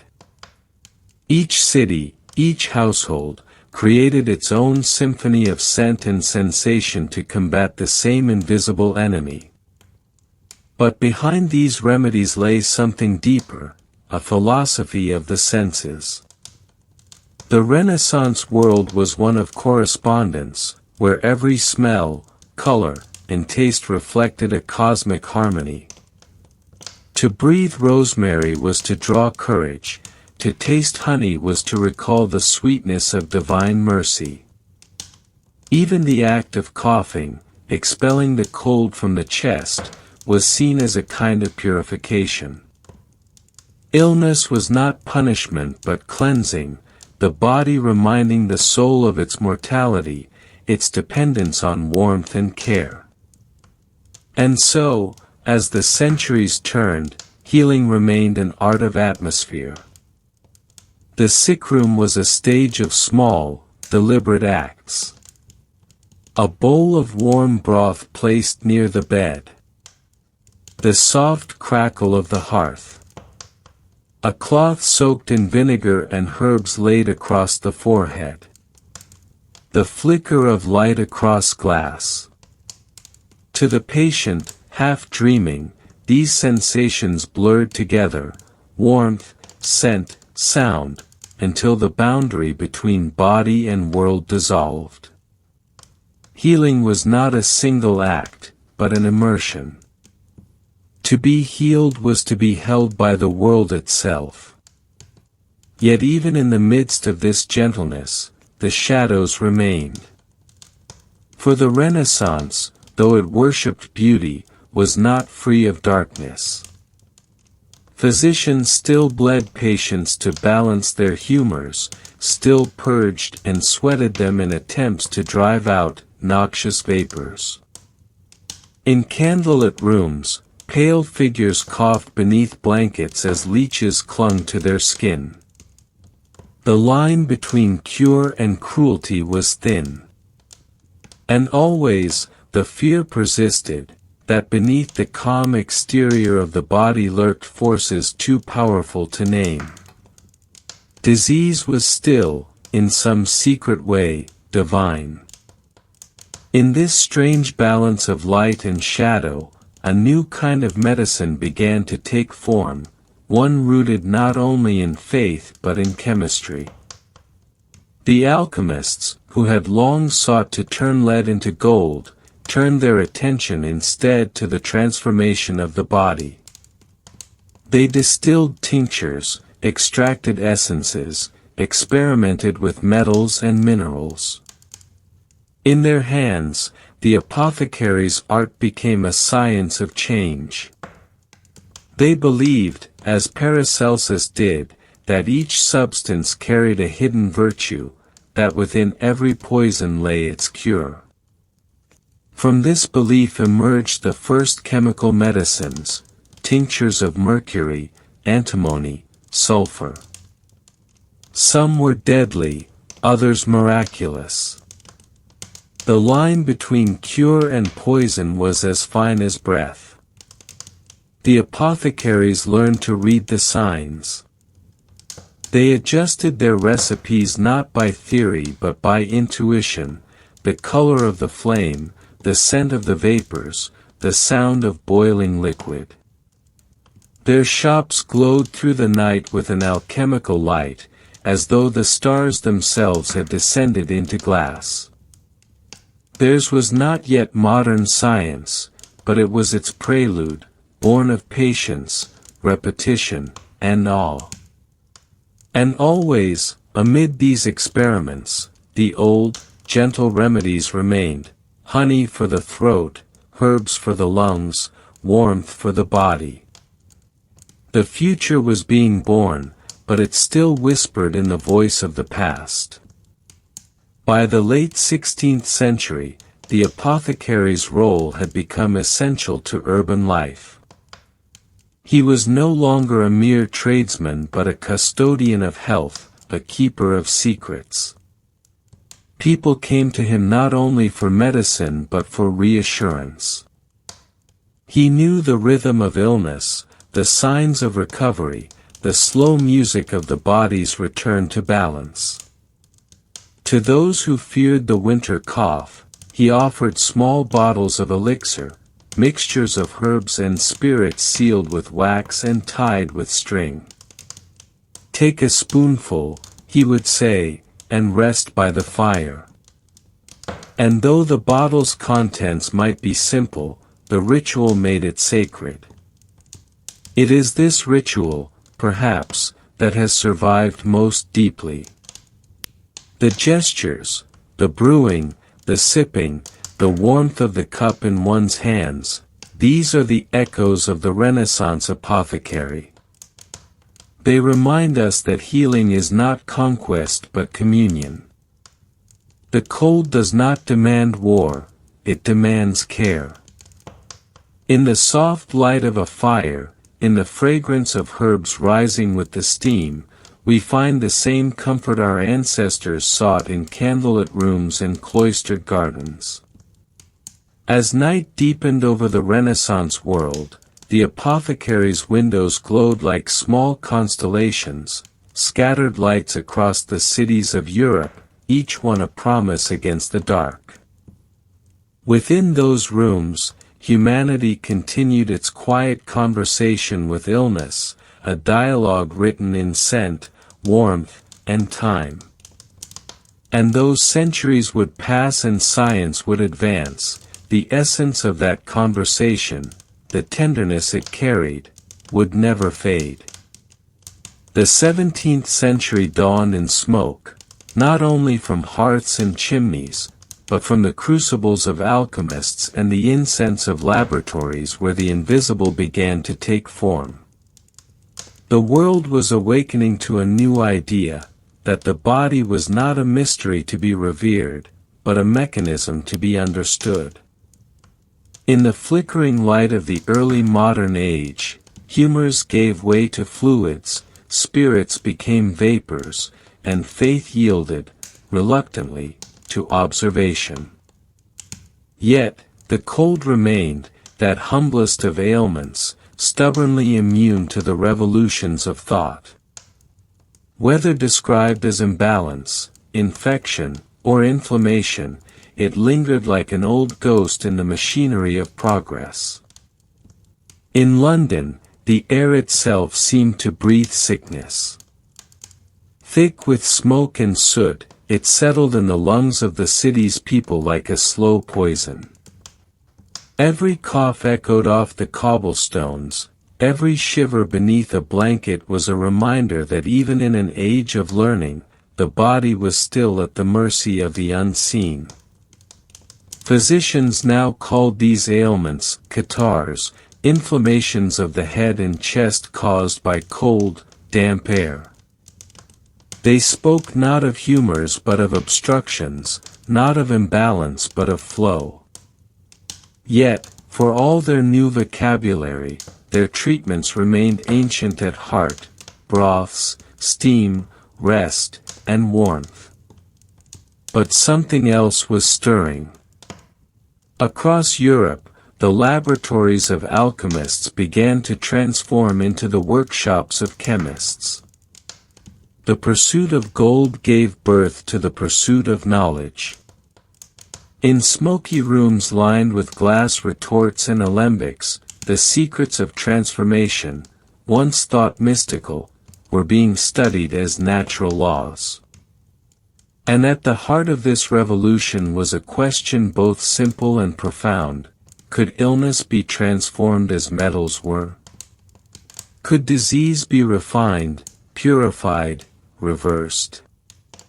The first answers came not from physicians but from experimenters, men who watched bubbles rise through glass and believed that the key to healing lay in vapor and essence. Robert Boyle, an English natural philosopher, spoke of the corpuscular philosophy, in which all matter, even the human body, was made of particles in motion. The body was no longer a vessel of divine humors, it was an intricate machine, its illnesses disruptions in mechanical rhythm. The physician, Boyle wrote, should be as the watchmaker who understands the gears of the clock. This was a profound shift, from the symbolic to the mechanical, from the mystical to the measurable. Yet, in the quiet of sick rooms, the world remained much the same. Mothers still brewed hot wine and honey, still placed steaming cloths on the chests of coughing children, still whispered prayers as night closed in. The age of reason had arrived, but the body remained an instrument of mystery. In France, René Descartes gave this philosophy its boldest voice. The body, he declared, is a machine. He imagined it as a system of tubes, pulleys, and valves, moved by fluids and governed by pressure.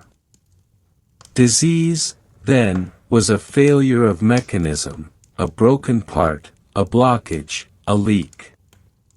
To cure was to repair. But while Descartes' words would shape the mind of modern medicine, they also stripped it of its poetry. The warmth of healing, the intimacy of care, the spiritual tenderness of touch, these began to fade from the physician's art. The patient became an object of study rather than a soul in need of comfort. And yet, paradoxically, even as the intellect turned toward the mechanical, the heart of healing grew more humane. For in the very precision of measurement came a new respect for the body's fragility. William Harvey, in his study of the circulation of blood, revealed the astonishing choreography of life, the heart pulsing with clock-like regularity, sending warmth and motion through the veins. When he published De Motu Cordis in 1628, the world gasped, not because it dethroned the old doctrines, but because it revealed the body as something miraculous in its simplicity. The pulse, once read by humoral physicians as a sign of temperament, became instead the rhythm of life itself. But the old instincts did not die easily. In the kitchens of England and the courtyards of Florence, people still trusted their senses more than their scholars.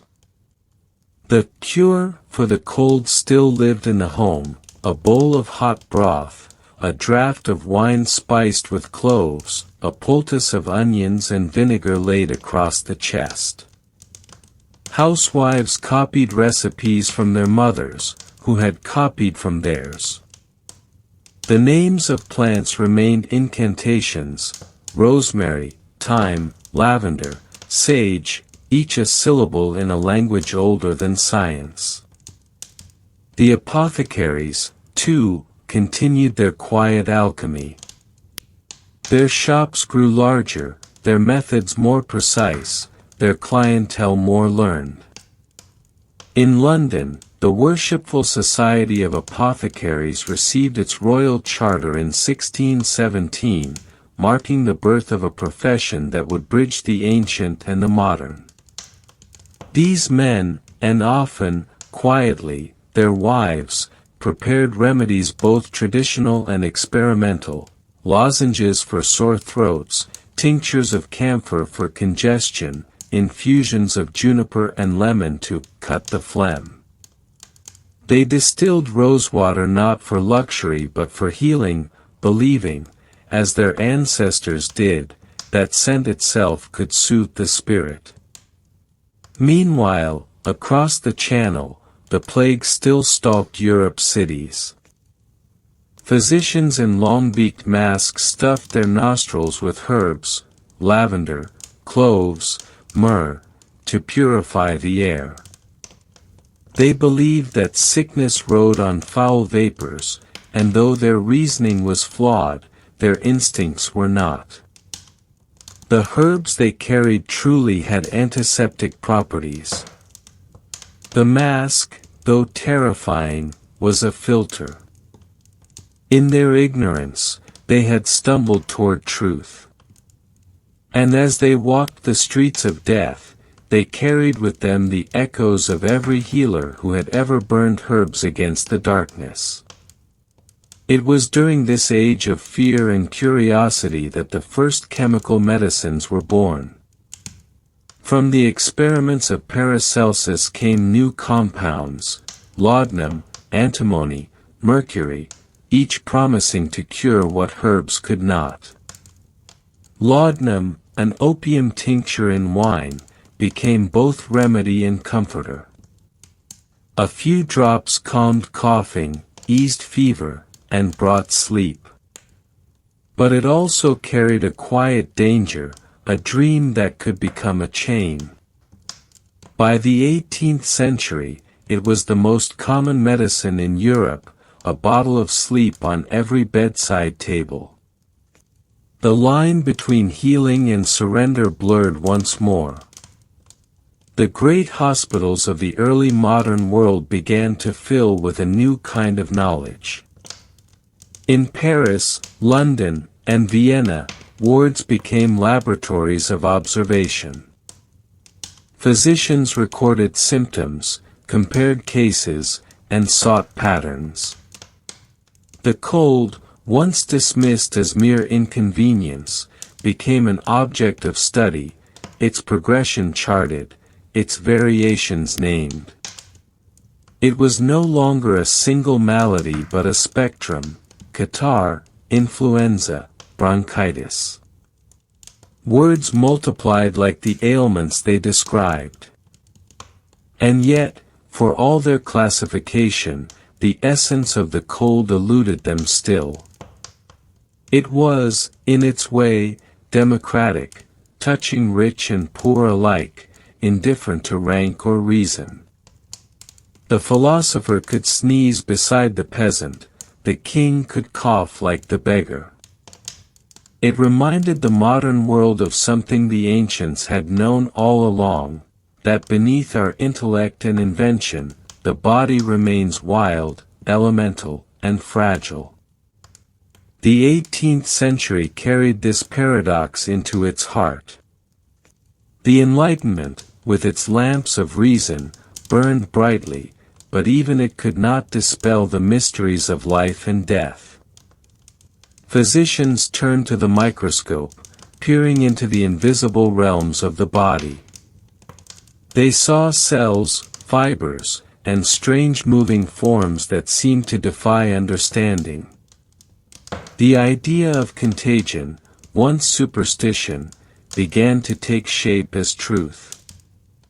Invisible particles, perhaps alive, moved from body to body, spreading disease. The cold, it seemed, was not simply imbalance but invasion. The unseen had returned, now cloaked in the garb of science. And so, once again, humanity found itself in a dialogue between the tangible and the spiritual. The microscope revealed what the candle could not, but it also reawakened the awe that had once filled temples and gardens.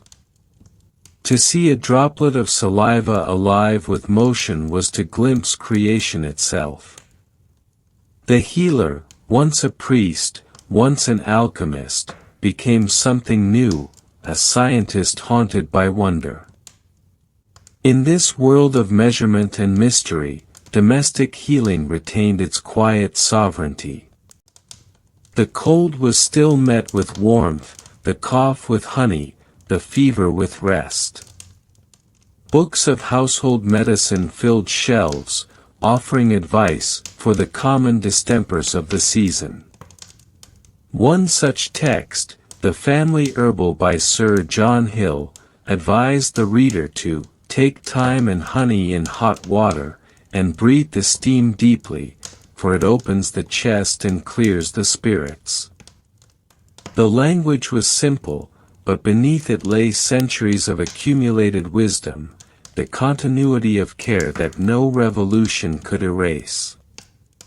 As the century closed, and the first sparks of industrial modernity began to glow, the world stood on the edge of transformation. Chemistry had replaced alchemy, anatomy had replaced mysticism. But the human act of healing, the small kindness between body and world, endured. A mother's hand on a child's brow. The warmth of broth on a winter night. The scent of herbs rising with the steam. These gestures were older than science and deeper than knowledge.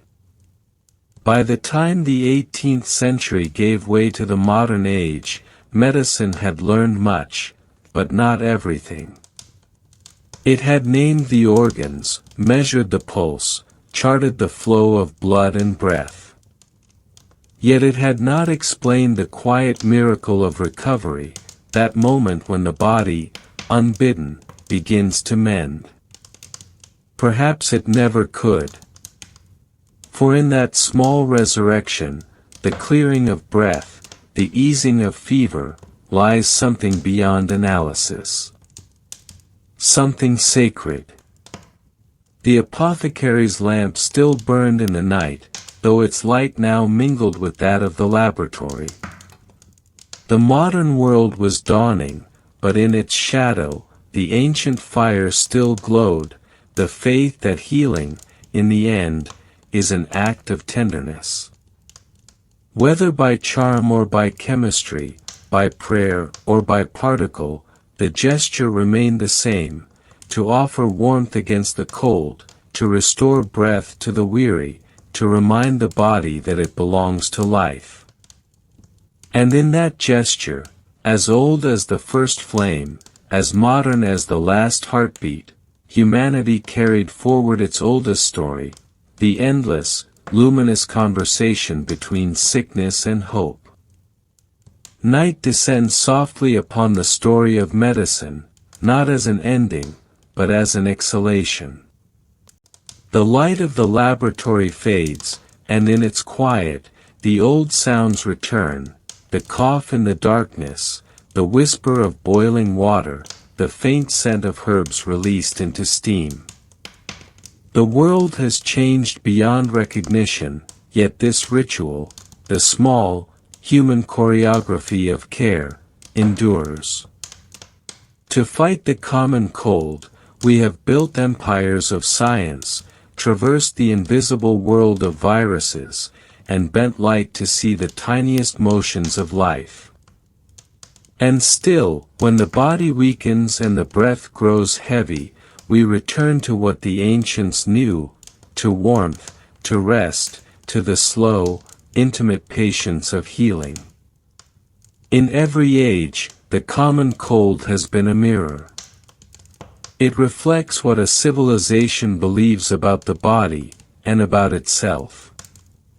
For the hunter-gatherer, it was the reminder that even in strength, life was delicate, dependent on the warmth of fire and the favor of weather.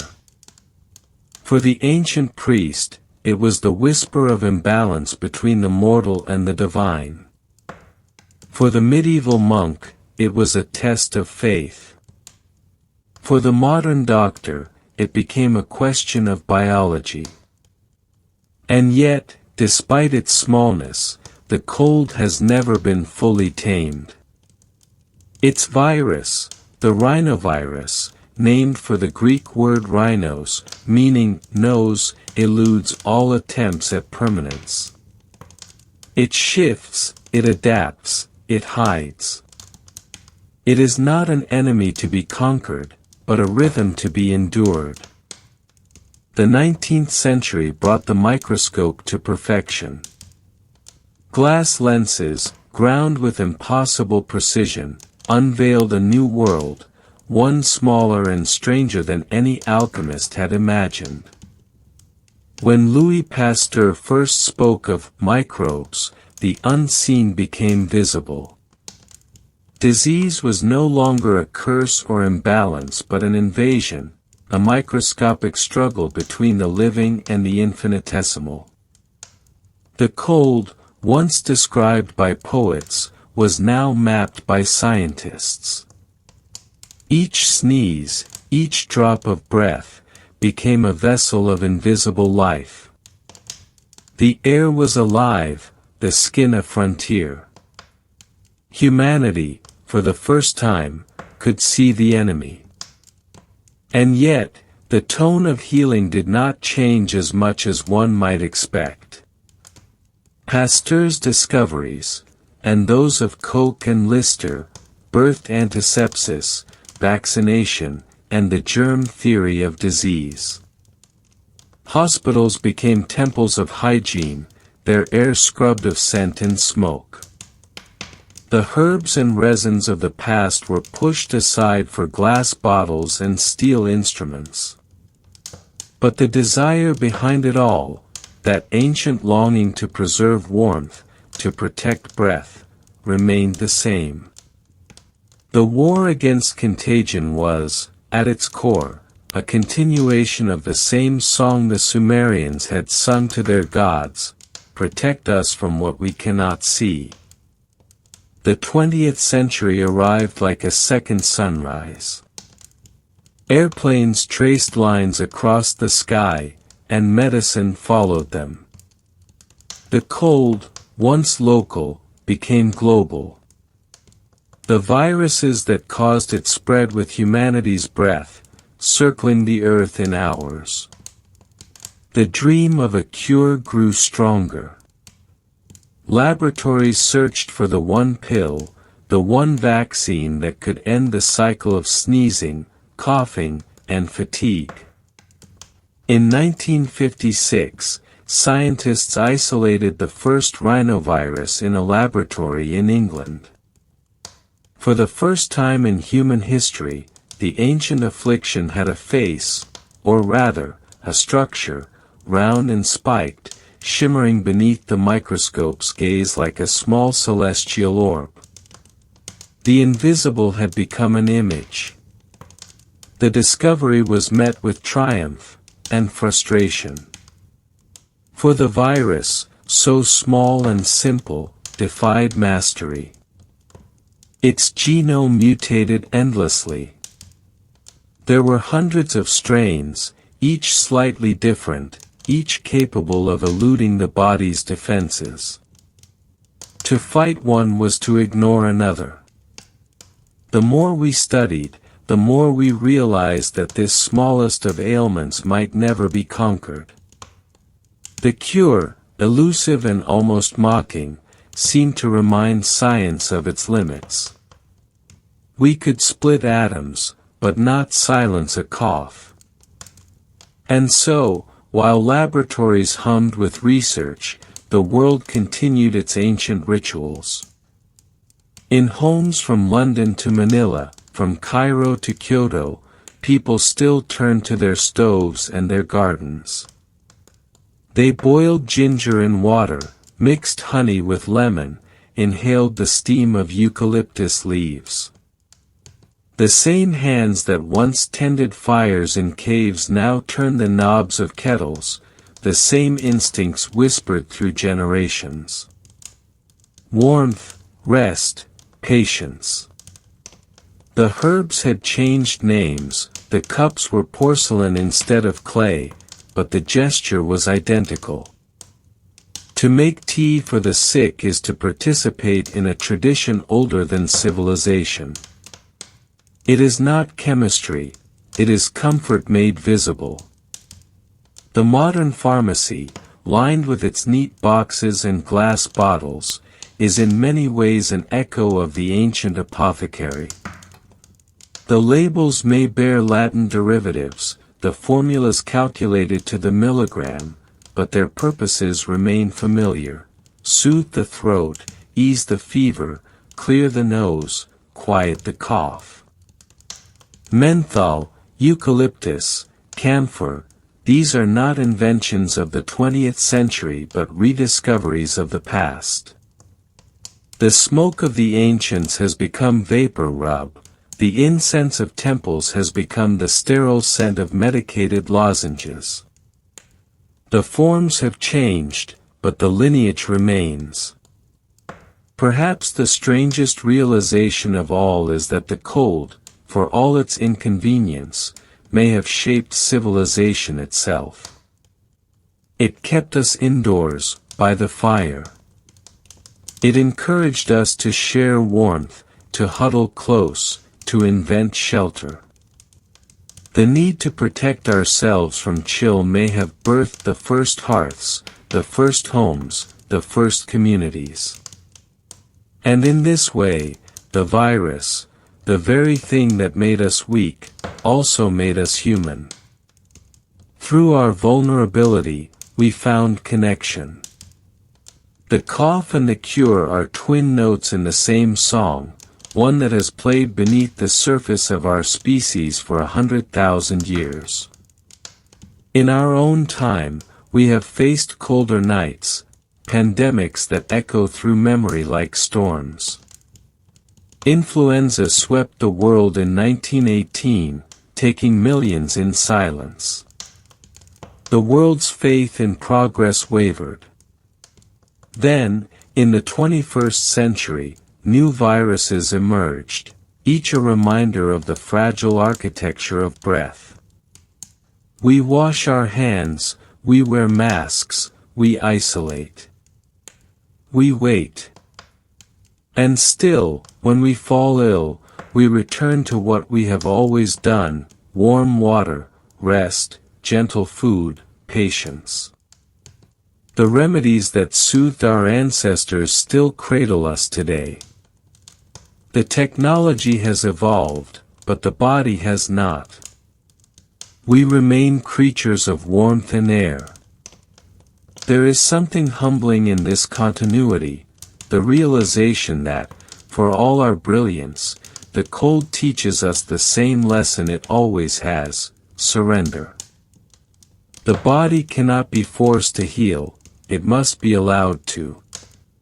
Modern medicine can shorten, can soothe, can guard, but it cannot command the quiet turning of recovery. The cells will repair when they are ready. The fever will break when it must. Healing, even now, is a kind of listening. If you listen closely, you can still hear the old voices in the steam. The Sumerian healer whispering to the child, the Egyptian priest burning kifi at dawn, the Greek physician boiling wine and thyme, the Roman matron stirring honey and pepper, the medieval monk grinding herbs beneath candlelight, the apothecary measuring tinctures beside the street, the scientist peering through the lens, his breath fogging the glass. Each of them, in their time, faced the same thing: a body weakened, a breath shallow, a heart weary, and each responded with the same act of compassion. They tried to give back warmth, to draw life closer. There is a kind of holiness in that gesture. Even stripped of gods, it remains sacred. To heal is to affirm life, to push gently against the cold that encroaches not just upon the body, but upon the spirit. Every cup of tea, every spoon of honey, every soft cloth on a fevered brow, these are the echoes of that holiness. They are humanity's quiet rebellion against decay. Science has shown us much about the cold. We know now that it is caused not by chill or imbalance, but by tiny invaders, rhinoviruses, coronaviruses, adenoviruses, each a perfect, self-replicating machine. We can see their crystalline structures, map their genomes, even predict their mutations. Yet, we have not defeated them. And perhaps we never should. For in their persistence, they remind us of our own. We are not separate from the world that makes us sick, we are part of it. The air that carries illness also carries scent and song. The same breath that brings discomfort brings life. In this light, the cold becomes not an enemy, but a teacher. It reminds us to slow down, to rest, to remember the body we so often forget. It draws us inward, into stillness, into warmth, into reflection. It humbles the intellect and strengthens the soul. In illness, we rediscover tenderness, toward ourselves, toward others. We are reminded that care, in its truest form, is not a cure but an act of presence. And so the story continues, though its tone has softened. The modern healer, whether doctor or mother, whether scientist or friend, carries forward the same intention that lit the first fire in a cold night, to make the body remember warmth. The remedies may bear new names, the tools may gleam with technology, but the essence remains unchanged. To fight the cold is to comfort the living. Even now, in the sterile hum of hospitals, that ancient poetry lingers. A nurse adjusts a blanket on a sleeping patient. A doctor listens to the rhythm of breath. A child, coughing, is handed a warm drink by a tired parent. The same music of care plays on. The world outside may roar with progress and noise, but inside these small gestures, time stands still. Humanity, for all its ambition, remains what it has always been, a species seeking warmth in the cold. As you listen, perhaps you can feel that continuity within yourself. The air you breathe tonight has passed through countless lives before yours. It once filled the lungs of healers, of sufferers, of those who prayed for health beneath foreign stars. The warmth in your chest is older than you can imagine, a spark passed from generation to generation, from the first fire to the last breath. You are part of that long story, the story of breath, of care, of the unbroken chain between body and world. And in that knowing, there is peace. The cold will come, as it always does. The body will weaken, as it must. But the remedy will come too, in warmth, in touch, in the quiet persistence of life. The ancients understood this, and though their languages have faded, their wisdom has not. It lives in every act of comfort, every moment of tenderness, every sigh of recovery. The common cold, humble and ancient, has been our teacher in fragility, and in grace. So let the world sleep now, wrapped in its blankets of breath and history. The fires still burn, the herbs still steep, and the air still hums with memory. We are healed not by conquest, but by remembrance, by the gentle continuity of care. The cold may return, but so will the warmth. It always has. It always will. And somewhere, in the quiet spaces between cough and breath, between fever and calm, you can almost hear it, the whisper of ages past, the lullaby of every healer who ever lived. Rest, and let the world be warm again.